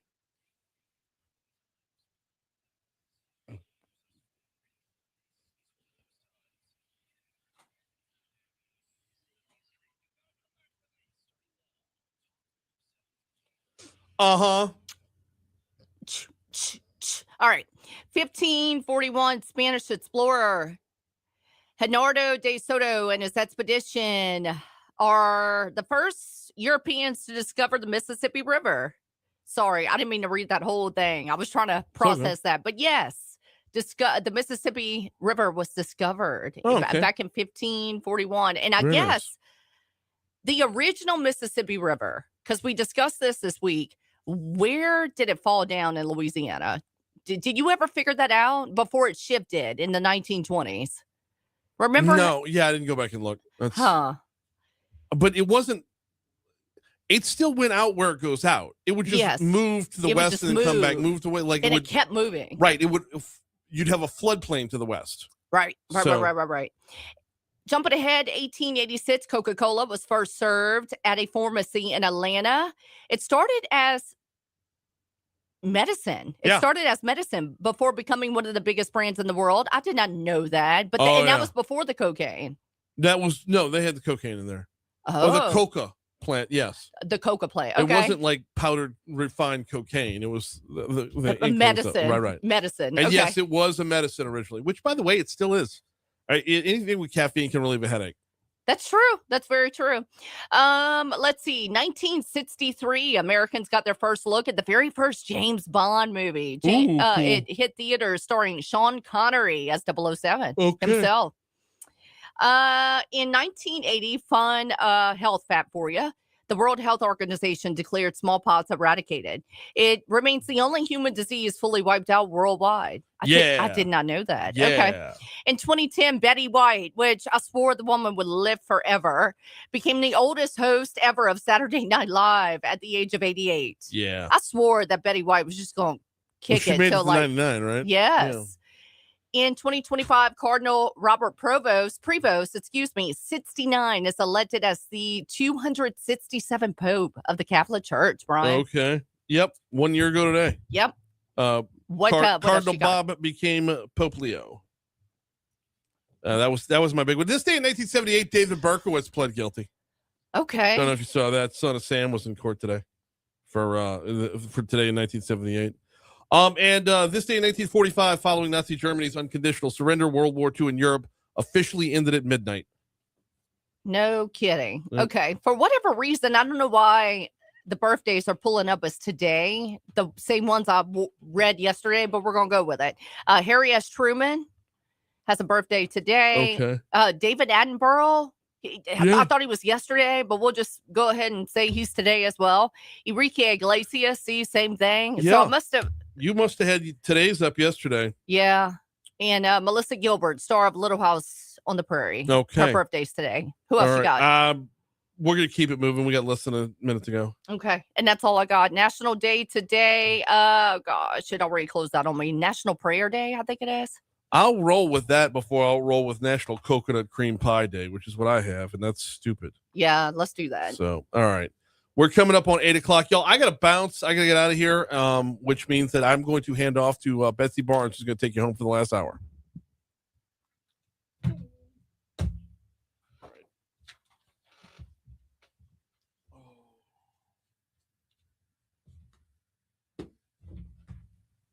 I'm just going to go ahead and leave my I'm going to leave my headphones plugged in if y'all need them. Oh.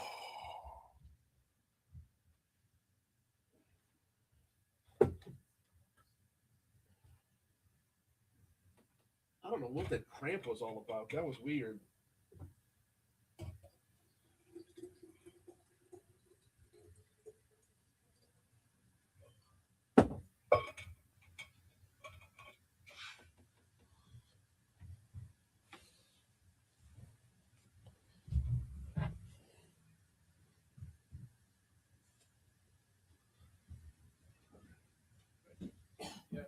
You are so welcome. Good luck.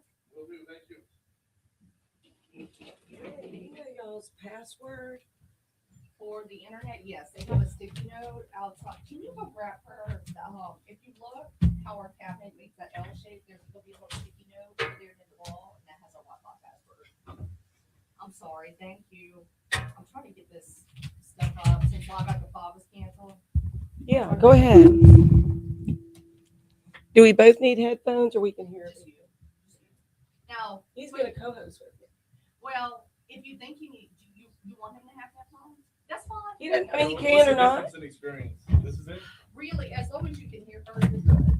You have phone callers, don't you? Yeah. Okay, you're gonna need it because you need to be able to Okay. hear her. I will, Well, he and he would will too. If you have an extra pair, that'd be awesome. Good morning, Baton Rouge. How are we doing today? Yeah, we're going to turn off sound if we can in between. Oh, turn off the Facebook sound? Just in between, just so we don't say. And I brought you some coffee with macchiato in it because I wanted to keep right here. Oh, And yeah. then they'd be like, sugar, whatever. We're drinking your macchiato, so that's the very least we can.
Sorry, y'all. Betsy at first said she wanted the sound off, but I told her, I said, no, that's what they're used to. So we're turning it back on. Good morning. We're so glad that you could be with us. We're going to have a fabulous, fabulous morning. And so I have the artist, the fashion designer, the fashion show from New York City producer, Peyton North, co-hosting with me. So many of you know Peyton through all the years being from Baton Rouge, but now from the 225 to the NYC, Peyton North is back in town for a little short visit and to film a movie. And we'll talk more about that in a minute. It is an absolute pleasure to be here with you today in the 225 of Baton Rouge, Louisiana. Thank God for today. I know. And it's Friday. Okay, we're about to go on. Y'all put your headphones on. There's going to be an opener, Betsy, and I'm going to say, okay. And then when I go, okay. Yeah, it's a long opener. You can hear it if you put your headphones on.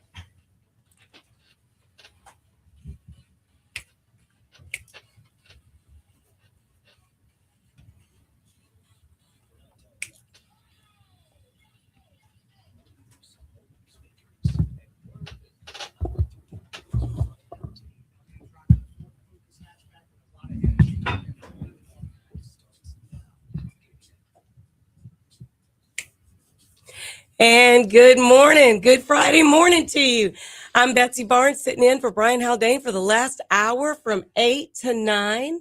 And I have a special guest host with me, a guest co-host that is Peyton North. So I'm so glad that you could be with me this morning to help bring in the weekend. The weekend's wide open and it's all about a little food, a little music, a whole lot of Mother's Day. A whole lot of Mother's Day. It's an absolute pleasure to be here with you today. Mother's Day weekend, gearing up, getting ready for summer. It feels good to be alive. Feels good to be alive and be in the 225. In the 225. Yes, indeed. From the 225 to the NYC. So you were actually here for a little fun, a little family, and a little business. So many of you know Peyton. And I'll just be fully transparent. Peyton is actually my son. Happy Mother's Day. Thank you. Thank you. And to all the moms. And so Peyton is home for a visit. And so one of the things that Peyton is planning to do here in the next week or two is he is going to be filming a film here in Louisiana, actually in Erath, in the area around Lafayette. That starts pretty soon. And it's actually produced by Kevin Sorbo and Carrie Simone. So tell us just a little bit about that film, in addition to some of the things that you're doing. Super excited to start this project. It's film that is based around the different conversations we have whenever a baby comes into the equation and picture, and it gives people something to talk about. I love projects that give people a conversation at their dinner table. And that's just what this movie is. So I'm really excited to get started. Yeah. And it's a little bit of a tough subject, it's a faith-based film. And Carrie, Simone, and you had worked together on a previous film. Yes, we did. That was The Ribbon. That was 2024. Also a faith-based film and had to do with, babies coming into the picture. And now that I am a father, it's truly, it hits different. It's truly amazing to give people the opportunity to see a story depicted in front of us that gives us something to come together as a community and really experience. And we actually are pro-life. It's a pro-life film. I think we can share the name. We did get clearance to be able to share the name of the film. Oh, we did? Okay, yes, great. we did. So would you like to share that? Life is my choice. Life is my choice. It absolutely is. And so there's also going to be a website for that. You'll be able to see that. There's merchandise and things like that if people are interested in buying that. But Carrie is actually a novelist. She's from the Lafayette area. She has written 6 books. She owns Ardent Flame Films. And from The Ribbon, we were able to go to the International Christian Film Festival. That was an experience. That was wonderful. She's a freaking rock star. She really is. She really, really is. And so we're going to talk about in the next hour, we're going to talk about some of the things going on in and around the Baton Rouge area. We're going to talk about and talk with someone who is an expert in the newly created judge ruling that the tariffs that were placed on American-owned businesses and on importers, if you're an importer of record, if you're a manufacturer or merchant that paid tariffs, you're going to want to listen in. At about 8:15, we're going to talk to Shelly Olson.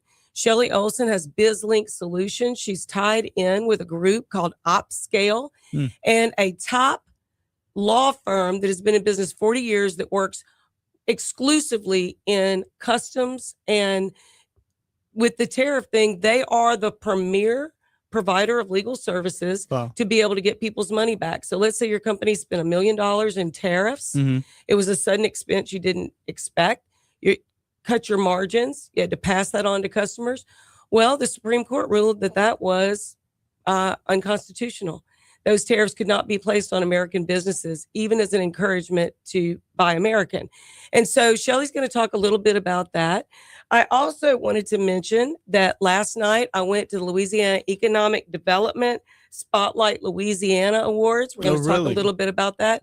Let me tell you, every one of those companies bootstrap themselves. Every single one of them has an impact locally and beyond, and a couple of them internationally. Some of the ways that they have provided services and new ideas and innovation, from 3D printers that they're using at Exxon worldwide to construction companies that are focused on excellence, to benefits for hospitality workers who've been left out of the medical system. Kind of amazing. So I'd like to mention those within the show. And then we're going to talk about a few of the other things going on that you can do this weekend, in addition to celebrating your mom, neighbors' moms who helped raise you, grandmothers, women who have mentored you.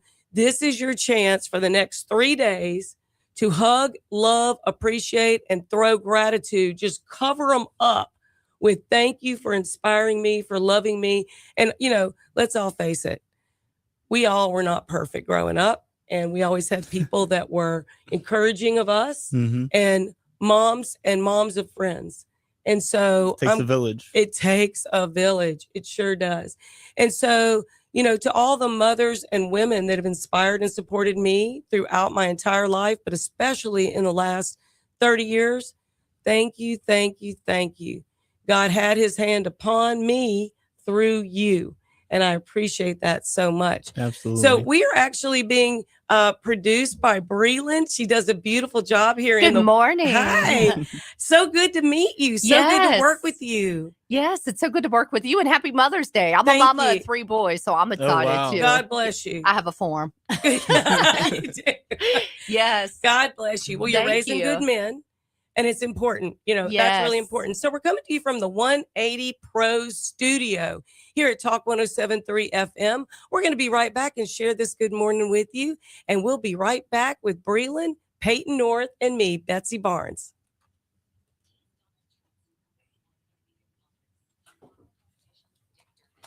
Okay. Sure. Sure.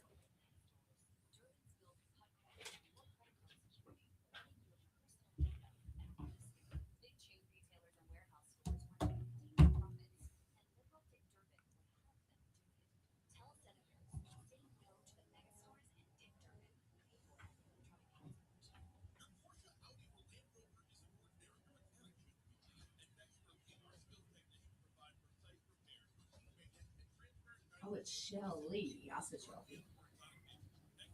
Hi, is this Shelly?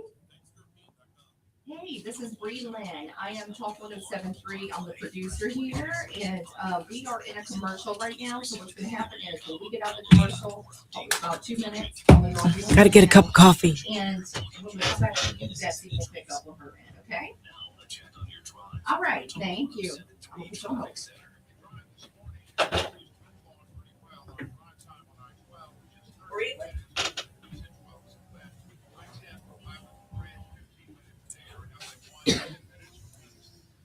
Can we get a recording of the interview with Shelly? Absolutely. Okay. Yep. What I'll do is I'll get an email from you after the show, and I can send you all the braids. Perfect. Thank you. No problem.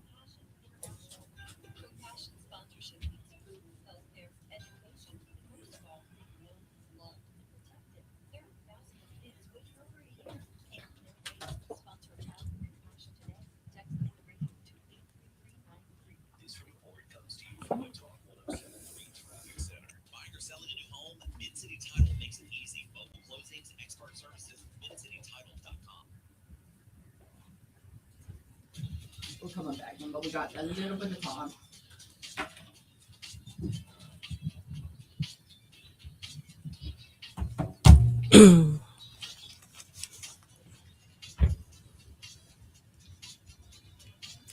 And good morning. This is Betsy Barnes, formerly known with Rocket Right Radio, here with Peyton North, and we are going to talk Good morning. Good morning.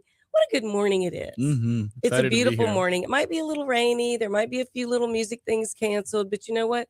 It's a great day to hunker down. It's a great day to think about Mother's Day, take a little extra time to shop, write a very thoughtful card or note. You know, Sunday's going to be here before we know it, right? So we are going to talk with Shelly Olson. She is the founder of BizLink Solutions. Shelly is talking to us from Michigan.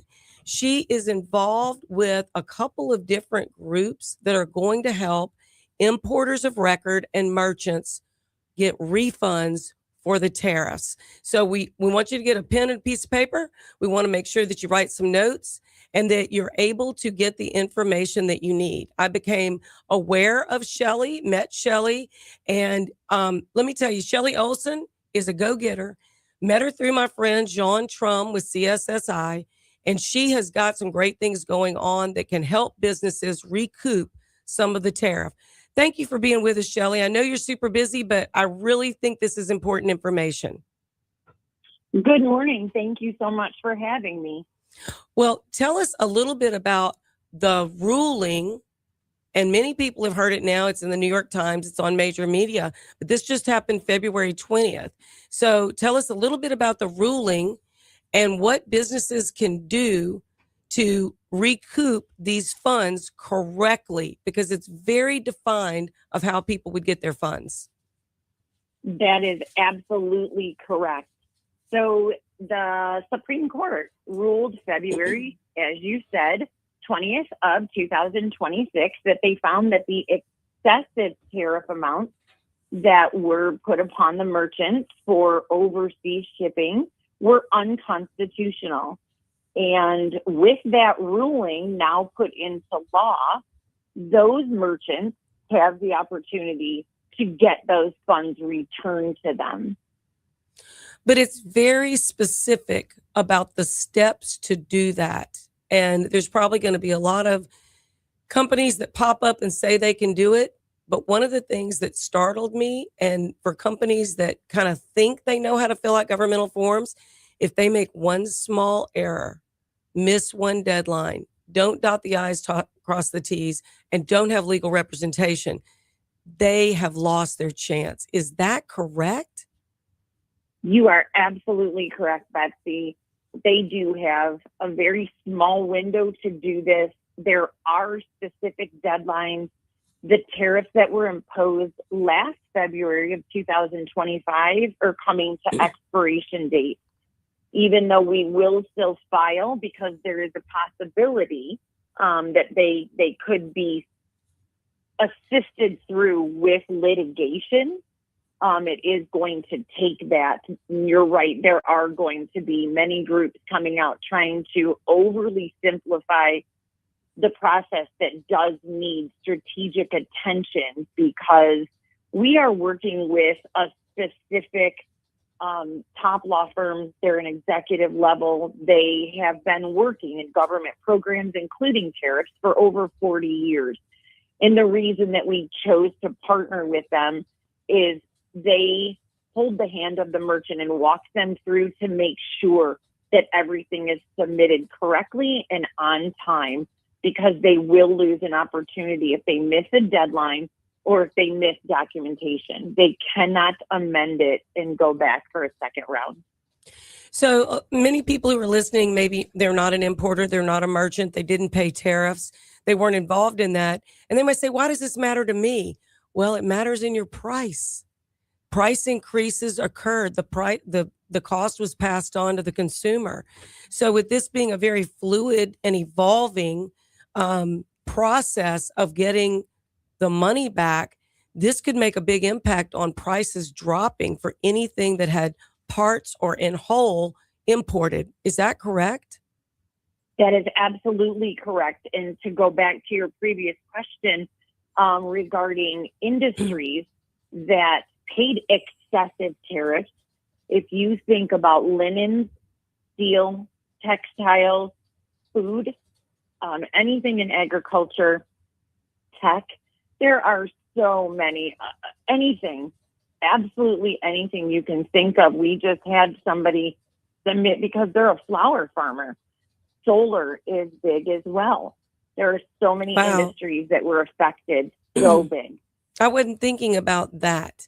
I mean, I'm shocked at the flower industry, but you're right. Anything that's plastic, tech, linen, any kind of fabric, any type of manufacturing, anything in a huge thing in Louisiana is agriculture. So there's parts and pieces you can't get for tractors and other farm equipment that is not foreign manufactured. Yes, absolutely. If you're going to think of it, it's going to happen. Auto parts are a huge thing. Third-party auto parts, different companies that will sell those parts under their name, which then you just mentioned tractors. So those parts as well, because this stuff that's necessary. Also think on the medical end, not just, you could think of the tools for surgical things. You could think of linens for hospitals. It is absolutely everything and everywhere.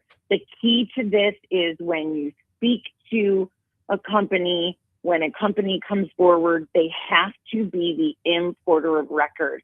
Now, if a company says, I have it right here on my invoice that says we paid tariffs, they may have positioned from where they purchased from here in the U.S. that they passed the tariffs on. That does not make them the importer of record. So it has to be who paid the actual tariffs to U.S. Customs. So in the clothing business or the fashion industry or anything that we wear, so much of that is foreign produced. Yes, it absolutely is. And if you think of clothing materials, also think of linens, think of hotels, bed sheets and that kind of thing. We have a very large company processing right now for linen. So we're going to help them. If people wanted to know, okay, I am an importer, I did pay tariffs, or I think I may have, what are the steps they need to take? And how can they reach out to find out, do they qualify? Absolutely. And the steps are simple. The process is simple. Obviously, it takes some strategic, ideally planning to make sure that it's processed properly, but they can reach out. My website, unfortunately, is under construction right now, so we will have it up and going in about a week or so, but they're more than welcome to reach out to me in an email, which is bizlinkssolutionsfirm@gmail.com. And if they could just mention Betsy Barnes and the radio station, we can help them walk through and I'll know where they came from. It is a simple process that the very first three things that we assist them with is making sure that there's no conflict with the law firm that we utilize. Also, and they are huge. They're huge. And they employ 10% of all the customs attorneys in the U.S. Yes. And in saying so, it is not any attorney that can do this. There are less than 100 attorneys that can argue in the International Court of Trade. And we do have a percentage of them in this specific executive law firm we're utilizing. But those first three steps in making sure there's no conflict and making sure that they are the importer of record, and then their ACE account is the third. Most important, the ACE account is what allows the attorney to go ahead and pull all their documents from U.S. Customs, be able to file their protest, file their ACE, and then file litigation, make sure they process through smoothly, and let them know that this is what your tariff refund is. So if you're just tuning in, we are talking with Shelly Olson of BizLink Solutions, and Shelly's email for more information is Shelly, SHELLY, at BizLinkSolutionsFirm.com. And, what's really important here is if you're a manager, an owner, a CPA, a CFO, you need to find out. You paid a lot of money in tariffs. If you did or not, if you have an ACE account. But the important thing is do not wait. Do not wait. Do whatever you can do to file because you've got limited time to do that. So once the law firm, once you connect them with Opscale, which is a company that's helping with the processing, and the law firm to make sure there's not a conflict, the company is going to give you that information, all the information to prove their case, correct? That is correct. And then the law firm engages with the client. That is between them. So that is a private conversation, client attorney information there. They allow them to work on their behalf so then they can pull their documents from U.S. Customs. We do not have to collect any documents. It is done precisely through U.S. Customs. So we know right then under that business exactly what tariffs they paid. So how much money is estimated to have been paid by U.S. companies in the tariff fees? Right now, U.S. Customs is reporting, we've heard two different reports, 168 billion, 170 billion. Although I will tell you, there are very large companies like Home Depot, Costco, FedEx, Nintendo. We know that Nintendo filed, on their own or with their litigators, but they're already filed in the court of law, and they filed for $200 billion that they paid. $200 billion. Wow. Yes. But yes. they have like so, a slew of estimate, lawyers. They have a slew of lawyers yes. every day, all the time anyway, because they're working internationally. So yes, all those large firms, they have in-house attorney firms. So we're estimating that it's well over $1 trillion that needs to be returned. And we're talking about how many importers in the U.S. estimated? It's 360,000. So 360,000 businesses in the U.S. paid tariffs. And I believe the number I saw that was not excessive is 3%. Is that correct? And then everything above that was considered excessive. Is that right? They're all different. Every country has a different tariff, and what their normal tariff was before this happened last February of 2025. What we're getting them returned is the excessive difference. Just a very quick example, if we're importing from China and they had a 3% tariff, and all of a sudden the president put the excessive tariff last February on them at 50%, we are getting the 47% difference returned. Wow. That's that can make a difference on people rehiring employees, of people retooling their plant, of people being able to recoup a lot of losses and pay off a lot of loans. Absolutely. The difference from 3% to 50%, I feel for the companies that all of a sudden had to pay this to keep their businesses going and be able to keep their customers happy and keep being able to purchase within their industry. Wow. So if you're just tuning in here at the half hour, I'm Betsy Barnes with Talk 107.3 FM. My co-host is Peyton North here in the 225 from the NYC. And we're talking with Shelly Olson about the tariffs. And if you're a company that just suddenly got hit with a lot of tariffs, the Supreme Court has ruled that those were unconstitutional, and that's somewhat controversial, but there's a mechanism in place through U.S. Customs Court to be able to recoup those tariffs, which is almost like somebody giving you a pay raise, right? Like all of a sudden you're getting money back. So Shelly, tell us again how people can reach you, how they need to reach out to you, and how people can find out more information about this process going through BizLink Solutions to get their money back. Yes, absolutely. Please reach out to me, my business partner, Curry, and I at bizlinksolutionsfirm.com. Please mention the radio station or Miss Betsy Barnes. and we will assist you and walk you through the process. It is a simple process to help you out to get exactly what's yours, to keep your doors open, your business moving, and your community thriving. Thank you so much for taking a few minutes to explain this. I think this could make a huge difference to a lot of businesses here in Louisiana, and we need it. We need all the help we can get. You know, prices aren't going down. They need to, and this might be one way to do that. Thank you so much, Shelly Olson with BizLink Solutions. And we're going to be right back on Talk 107.3 FM in the 180 Pros studio here in Baton Rouge, Louisiana, Guarantee Media. We'll be right back.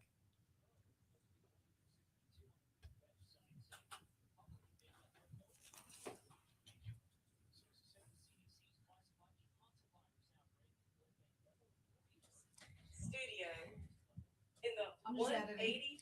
I'm just adding it. Great job. You liked it? Mm-hmm. Yeah, I'm glad. Yeah, Shelly's awesome. She's so well spoken. Oh, she knows her stuff. Millions and millions of dollars can be returned to people. That's what's so important is small businesses who have imported or paid tariffs. All of a sudden you start a business. Next thing, let's say you're making purses. Let's say you have a crafting business and all of a sudden you get hit with a bunch of tariffs. Well, there goes your business. I mean, who can support that? You know? I never even realized. I guess you don't realize what goes into all that. Yeah. And I think, you know, the encouragement to buy American, I'm all for putting pressure on other countries to make it more fair to do business with us. But it did take a toll on a lot of businesses. So we're going to come back and we're going to talk a little bit about the business spotlight. What do we have in this hour? Because I want to get to talking a little bit about Foodie Friday. We're just going to talk about food. We can. We love food. Well, okay, so let me see. Let me help you. So we don't have any more interviews, do we? No, we're just going to visit, talk about the weekend, just us. Nice. Yeah. Okay, so we will come back in roughly about 34. Okay. From 34 to 50. Okay. So that's a good 20 minutes. No, more like 15. Okay. To just cut up, talk about food. So you live in New York City, right? Mm-hmm. I live in upstate now. Okay, let's talk about that. Okay. Like we can talk about. I can talk with y'all. Okay. I lived in Manhattan for 12 years. Did he? Business in Rockefeller Center. Oh, really? That's so awesome. So the food's good in New York, but it's just different. It's expensive. And it is expensive. So we can talk about that. Yeah. Well, I want to talk about, you know, what took you, why you went to Manhattan, why you went to New York, what you went to New York with, which wasn't much. And then you've lived in these four boroughs. And then what took off for you? Mm-hmm. You know, clothing design, fashion shows, the art, and the art's really your passion. But do you want to talk about what you're doing now with corporate jets? Yeah, we can. So if you need a jet, Mm-hmm. I got your hookup. So we can talk about all that. And if your husband was in Rockefeller Center, he was in the middle. Yeah, he was right in the middle. It's so much food. Taco stands, sausage. Oh my gosh, so good. By the way, they talk about pizza off of a truck and it sucks. It's terrible. It's horrible. It's horrible. It's like on the movie Elf, the world's best coffee. It isn't. It isn't. What kind of business did he have? So he worked for Country Rod and he sold mortgages until they sold them. Mm. The 08 crash. This was a little before the 08 crash. Mhm. So he got out of Country Rod when it folded, and he opened up a jewelry business, selling actual jewels to like these Jewish men or these Arab guys. Yeah. Peyton had a lot of those clients too in the clothing business. And he would like run through the through like where the Jewish district, all the men or whatever would hang out or whatever, and he would have to go to the World Trade Center and drop off jewels. And anyway, so How cool. He did that, and then when It's good he wasn't there for 9/11. No delivery that morning. Thank God. He was supposed to go to the World Trade Center that morning. Yeah. Wasn't meant to be. He was meant to have sons. He had to drop off bear bonds that morning, but he was only on to but for whatever reason he woke up late. He didn't hear his alarm that morning. Oh, thank God. And he lived in Hoboken, New Jersey. Hoboken. Oh, nice. His apartment overlooked the Trade Center. because he lived on the river, the Hudson. Mhm. And yeah, it's just so the stories he can tell. Wow. It's just when the '08 crash happened, he could slowly start feeling the effects financially, and it just kept getting worse. So his co-owner bought him out, and he got out while he still could. Oh my God, so smart. I know. It was horrible. Yeah. Well, New York's not doing so great right now with Mandami. A lot of crime, and the homelessness is real bad again. Oh yeah. Like 10 years Well, they ago, moved out of we brought it Manhattan up. to Beacon because Peyton got an artist residency there. We ought to give a little shout out to the Duchess. We should. You'll be going there, to do the mural. Let's talk a little bit about some of the things that you're doing and send people to your website. And we could talk about how New York has evolved, because it has evolved. But it's like the crime and the homelessness and the mob was real bad in the '80s. Really it got bad. Better. Rudy Giuliani came in, cleaned it all up, and now here's bad all again. Well, Mandami is not, I know who he represents, but I'm not sure it's me. Yeah. I'm sure it's not. You just want the Shelley interview, correct? You want me to email it? What's your email? Let me Yeah. Betsy Barnes Media, like BETSY BARNES media @gmail.com.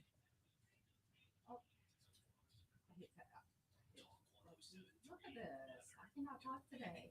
If it's possible to do the whole show and then our Peyton's part of it or the whole show, but Shelly, I want to share because she's going to put it on her website. Let me send you her separate. And Okay. then when I get off the show, give me till about 10 o'clock. That's fine. That's fine. What other shows are you producing? So I'm the creative manager here for the cluster. So Awesome. I do the graphic designs, the marketing plans, press releases, all that collab. Oh, how PR, fun. Under Michelle. Yes. Southern. And so I do Brian's show. I get off at Brian's show from 9 to 9:30. I do post show, putting up all the Sure. interviews. From 10 to like noon, I'm doing everything for Michelle, whatever she needs me to do. And then we got Tom. to come back. She's so awesome. She's amazing. She is. And, Peyton, you ought to send her your Luck of the Draw music. Okay. She can play it. Can you play another song coming in or out? I can do it as a bumper. Not right here because I already have a bumper. Yeah. But and I'm on air for 100.7 The Talker.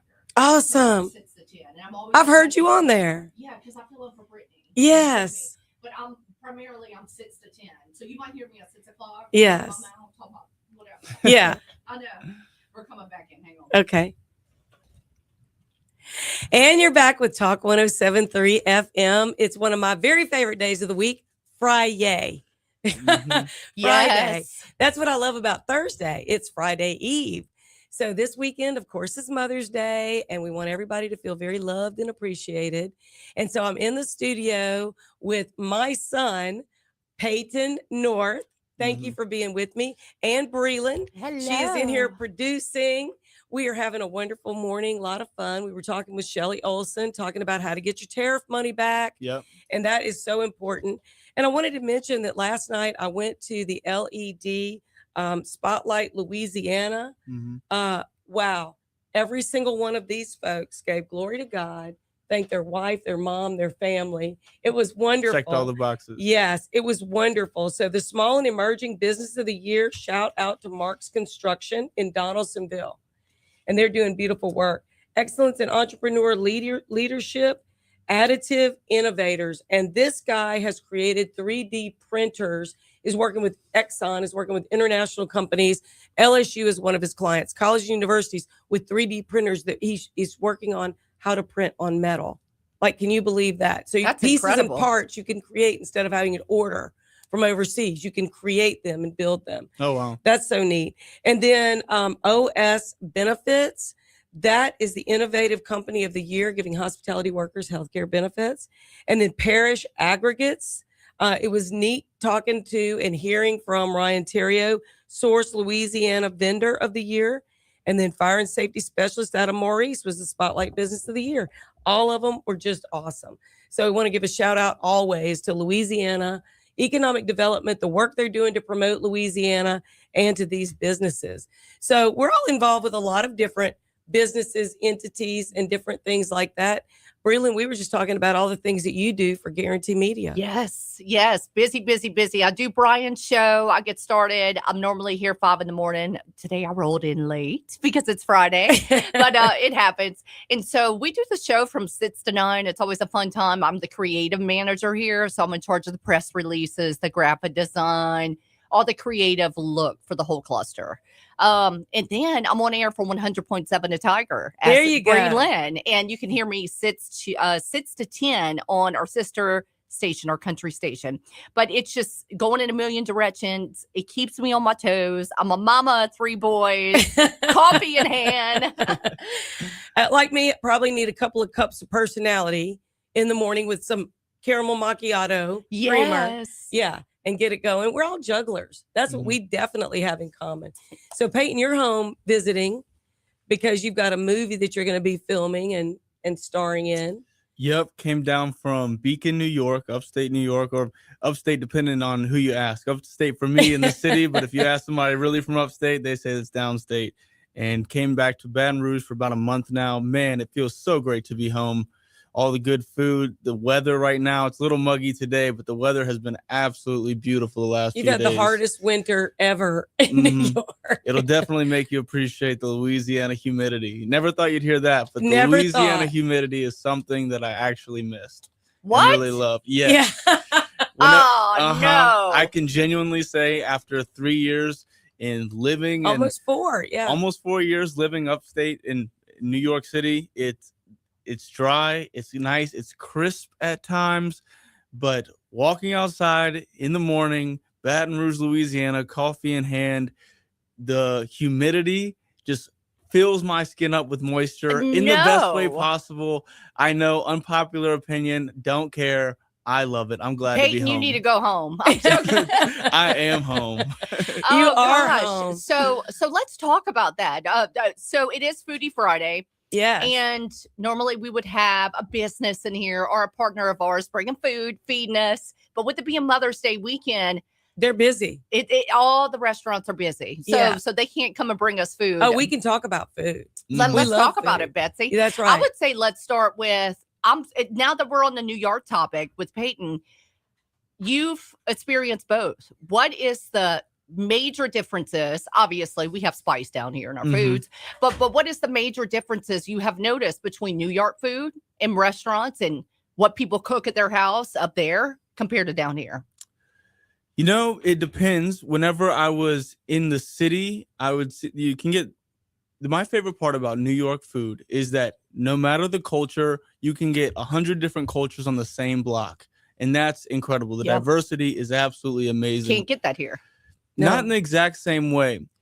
However, in the city, the portion sizes a lot smaller. I'd say more on the European side of things. And when you're like, what else are we eating? Right? Yeah, what's Here's next, your right? one bite. But then going upstate, everything is farm to table where we live. They have a butcher shop. We have apple cider 2 miles away that's made right there. So the crisp air of the mountains, really beautiful. I have nothing but great things to say about New York. Definitely the food is, don't get crawfish up there. I'll say that. Don't get any crawfish. Any Louisiana food up there, save it for Louisiana. I've learned that the hard way a few times. Yeah, I don't ever eat gumbo past like Mississippi.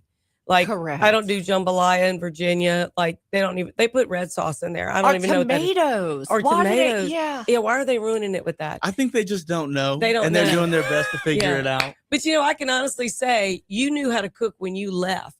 So you weren't going to go up there and starve because you knew how to cook. Like, he puts everything in everything. Like, we don't measure anything. Yes. We just put everything in Same. everything. I don't measure And it's anything either. It's so good. But when you went up there with no job, a backpack, and what? Tell anybody any young person or not young who decides, I've had this dream and I want to go do this so bad. What would you say because of your company and the way you named your companies? What would you say to them? I would say do it. There's two kinds of people in this world. One, I have this, and this, and that's why I can't do it. And then another person, I have this, and this, and that's why I have to do it. So if you have something that you feel called to do, focus on the why, let God take care of the how. And going to New York, I went up there with $238, a backpack, and an amazing friend who said I could sleep on his floor in the Bronx. It's crazy how, God just will align things. I wanted to go up there to get close to the fashion, get close to the modeling. Didn't really know how I was going to do it. And by the grace of God, I had some amazing people help me along the way. But, we were hoofing it for a while. We were making it by any means and just enjoying the journey. Whenever you're, back's against the wall, you get to see who you really are. And that's whenever life gets fun, is when there's a little bit of pressure on you to make something happen. And so I'm really grateful for that opportunity. And you can always apply those wins to everything else that you do in life. So my advice to anybody that's on the fence of taking the risk, jump in the water. Nobody on the side of the pool, just like the Theodore Roosevelt quote about the man in the arena, nobody on the side of the pool can tell you how the water feels unless you jump in. Jump in the water, see what it is. You know what's crazy, Betsy? My husband did the same thing. He graduated economic because we were talking about, if you follow us on Facebook Live, courtesy of Lake Urgent Care, we're live every day. My husband, he graduated LSU 1998 in economics, moved up to Shreveport, Louisiana, where his uncle was, ran his plumbing business with him. And then he's like, I'm sick of this. There's nothing for me in Shreveport. Went up to Manhattan, New York with a backpack, I think $100 and a blanket in his car. And the car, it was going to break down any day. It was horrible. He gets up there and eventually started selling mortgages at Countrywide, and he figured it out. Opened a business in Rockefeller Center. And I said, you weren't scared? He goes, terrified. Terrified. Well, it's a motivator. But, yes. Isn't it? I was terrified for him that he went up there with so little money and was living in the Bronx in not a good area. Know. I was kind of freaking out. But he's like, Mom, I'm living the dream. This is my dream. And so living the dream. So living the dream, Peyton North is, so your art business, you went up there, you wanted to be an actor, a model in New York Fashion Week, an artist. And you've done all of those things to a really, I think, fairly high degree. You've really been able to do all those things. You've had your own solo art show in Manhattan on West 36th in October. That was hugely successful. You have quite a collection, and you were just invited to be in an art show in the Hamptons for June. Yeah, super cool. Really excited. So filming a about movie all here, that. heading back to the Hamptons as soon as that's over. That's incredible. Still designing at 27 years old. Super fun. Yeah, like this jacket you're wearing right now, that's one of your designs that What? you launched in New York Fashion Week and then launched it in New Orleans Fashion Week. Shout out to Tracy Dundas with New Orleans Shout Fashion out Week. to Aunt Tracy Dundas. Yes. So, when you were first New Orleans interested Fashion in Week. learning a little bit about the fashion industry, that was really cool. And the clothing you've done really well. You've done really well with that. Well, I appreciate you saying so. It's been an absolute journey and a half. And, I like to think about different passions, whether it's movies, music, acting, modeling. It's all from the same place, all from the same trunk as far as your soul, and just different branches of your spirit, just different paint on the same paintbrush. So you took your paintings and you made those into clothing, high tops and low top tennis shoes, jackets, hoodies, backpacks, which I carry mine all the time. And it's rugged. It really is because rugged. what we wear speaks before we open our mouth. Yeah. Ooh, And so how I've we never heard express that ourselves before. is what everything that we wear says a lot about you before you Okay, even well, speak. How can people find your stuff? On my website, peytonnorth.com. Spell it. PeytonNorth.com. Oh my God. So I dress like a homeless person, Peyton, all the time. But I'm a mom of 3 boys. But your so- kids look fabulous. Oh, they look great. To the nuns, their clothes are clean. Their Yeah. hair's always brushed. Yeah. But I guess if you look at me, it just says, oh, she's a tired mom. She's trying. Look, Peyton was always much better dressed than I was. Well, I don't know. I started stealing your jackets out of the closet to paint on them. And painting on them. Yeah.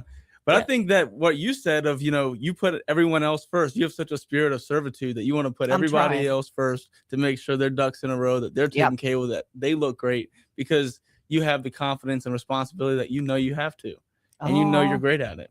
So That's I wouldn't right. say Thank homeless. you. I would say you're putting in the work to be amazing and making others amazing every day. Awesome. Oh, thank you. It's true. It's true. Well, we have had a wonderful morning. Peyton, thank you for joining me. Breland, Absolute thank you pleasure. for making this such a pleasure and so easy. And we have loved coming to you from the 180 Pros studio with Talk 107 FM, Talk 107.3 FM. And it's going to be a great morning. Happy Mother's Day, Yeah, y'all. we're going to be right back. Are we coming back one more? Yeah, we okay. have one. That's why I was like, don't say we're closing the show. Oh. For some reason, I'm thinking I'm looking at 50. And so No, so we have a break here, and we get out roughly, if it doesn't auto load, 54. So we'll have a good 5 minutes. okay, do we want to talk about music and where people can listen to music? Yes. Peyton, you want to pull up your I was gonna redstickmusic.com? say, pull up your music. So I'm always working. Send her your song so maybe she can do the bumper. Luck of the draw. Okay. How often do y'all do this show? How often can we do this? We can do it again over the summer. Yeah. You want to come back and do it with me? Yeah, I'm having so much If fun. Brian's good with it. So we are off, no show, Memorial Day and July 4th. But I wonder if Brian needs a day off. He needs a day off. He works so hard. He's such a good guy. Should I airdrop this to you? Yes, look. So before we come back in, so there's some bad weather in North Baton Rouge. Yeah. Let me take the reins on that. If we Okay, can, sure. Come back in, and then Sure. before I pass it off to Betsy Barnes. Yeah. No. How do we do airdrop, y'all? Can I do it like this? I think so. You got to have your kids show That's our you. contact. Well, You can email it or text it. No, it's well, you know what? Email it to me because I need to pull it up on the computer anyways. what's the email? You want me to type it in? Okay, so if you're listening on Facebook Live, Peyton North and his partner, Victoria Downing, have written a song, and it's called Luck of the Draw. And I would say this would be a good shout out for everybody from Catholic High who's graduating from Catholic High, as you did, about this time of year. 2017, yeah. Yeah. So your class of 2017. So Yeah. next year you got your 10-year reunion. Now that's crazy. That is so crazy. Yeah, like whew, Time flew flies when by. you're having fun. It does. But I'm glad you're still in touch with your Catholic High friends. Mm-hmm. You know, quite a few of them. And you bump into some now and then. Okay. I did, yeah. What year did you graduate high school? 17. 2017. Yep. Damn, he's mature. That's why, you don't look old. You seem mature. That's why I was like, okay, so you wouldn't know. Jacques Berry went to Catholic High, 1993, graduated. 93. A little bit before my time. Well before. But it's more than 4. Everybody's connected. I can't believe you graduated 2017. Why not? I graduated college in 2013. No. No. Old is a mindset. We're timeless. Old is a mindset. Yeah, old is old. Yeah. My microphone doesn't want to cooperate. It's ready for the weekend. You need to tighten it right there. Oh, it won't tighten there. And then there's another one right here. So it won't really. So Facebook Live, this video is on Facebook Live right now? Yep. We're on Awesome. Facebook Live right now. Cool. And on YouTube, but really, we have more followers on Facebook. Nice. Yeah, your hair is growing. Mm-hmm. I'm going for the It flow. is. Look. That's right. I'm really looking forward to this weekend. It's a big weekend in the Otkin family. My niece, Emily Otkin, is graduating from med school and then leaving for her residency in Birmingham in pediatrics. So that's what I'm doing today. And it's my sister-in-law, Michelle Otkin's birthday. There are a ton of them. No, that's next week. Next week. And it'll be like rounds and rounds and rounds. Yeah. You came home just in time for all the good celebrations. Just in time. Yes. Are we coming back in? We are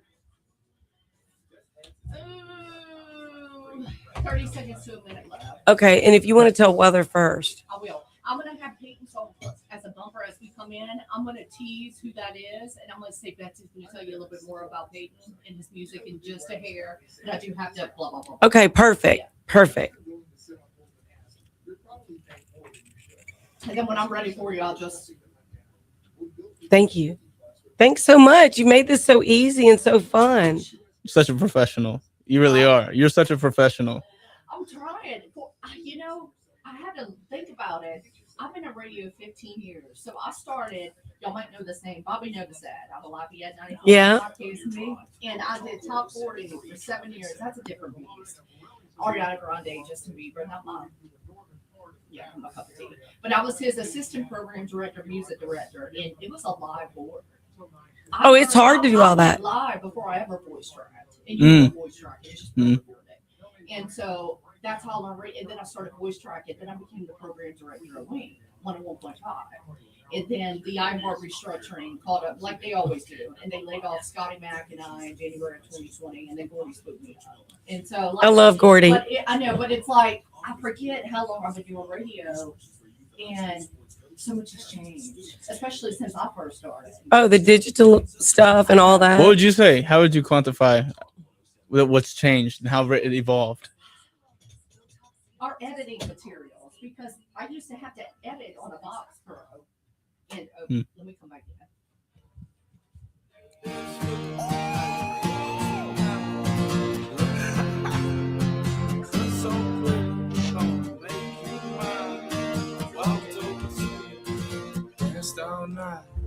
Sweeter than honey and meaner than spice. A little bit of liquor and that music just right. Okay, that is Peyton North. This is Talk 107.3 WBRP. I am Bree Lynn. It would help if I would turn my mic on, wouldn't it? That was Peyton North. Okay, all right. I'm loving it. You rapping a little bit. Hang on. Okay. I didn't know you rap, Peyton. Having a good time.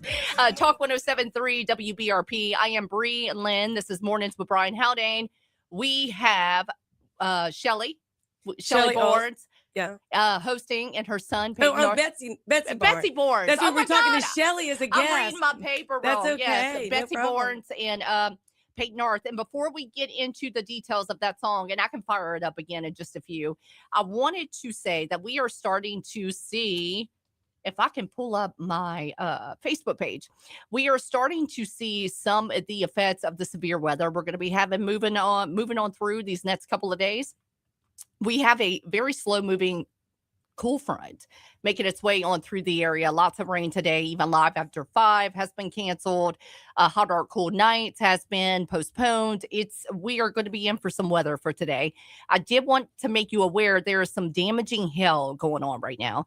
Part of that significant severe storms that we have moving through, there's a development north of Baton Rouge across the river, near St. Francisville right now, and will eventually move into the North Shore parishes. So be aware of that, producing golf ball to baseball size hail right now. Near St. Francisville. So let's just hope with the severe weather that we have coming through today that it's just rain and nothing too severe. But besides all of that, Betsy, let's elaborate. Peyton North, you rap. What is going on? He does a little bit of everything, doesn't he? So that song, Luck of the Draw, Victoria and I recorded that inside of a New York pizza shop, looking at a portrait of Anthony Bourdain, of all people. Shout out Anthony Bourdain. And we wrote that song together as a love song, and it's like kind of like a EDM pop country, just make you feel good and dance. I love it. Hang on. Yes. We're gonna crank that puppy out again.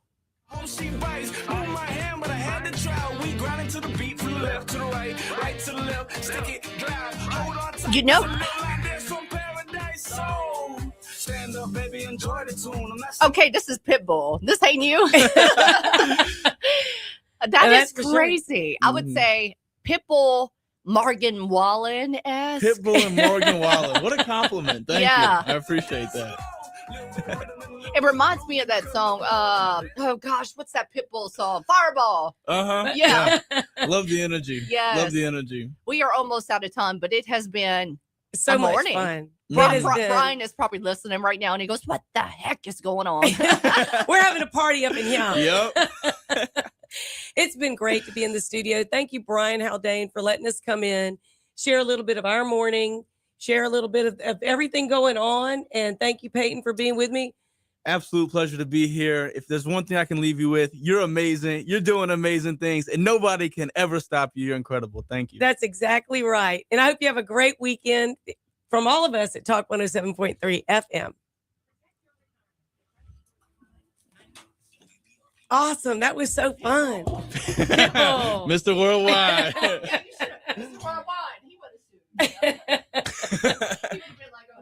Hey, the best thing that could happen for publicity is if he did sue you. Oh, yeah, right? I would love to be sued Who's by this? Pitbull. Who's this? Oh, sure.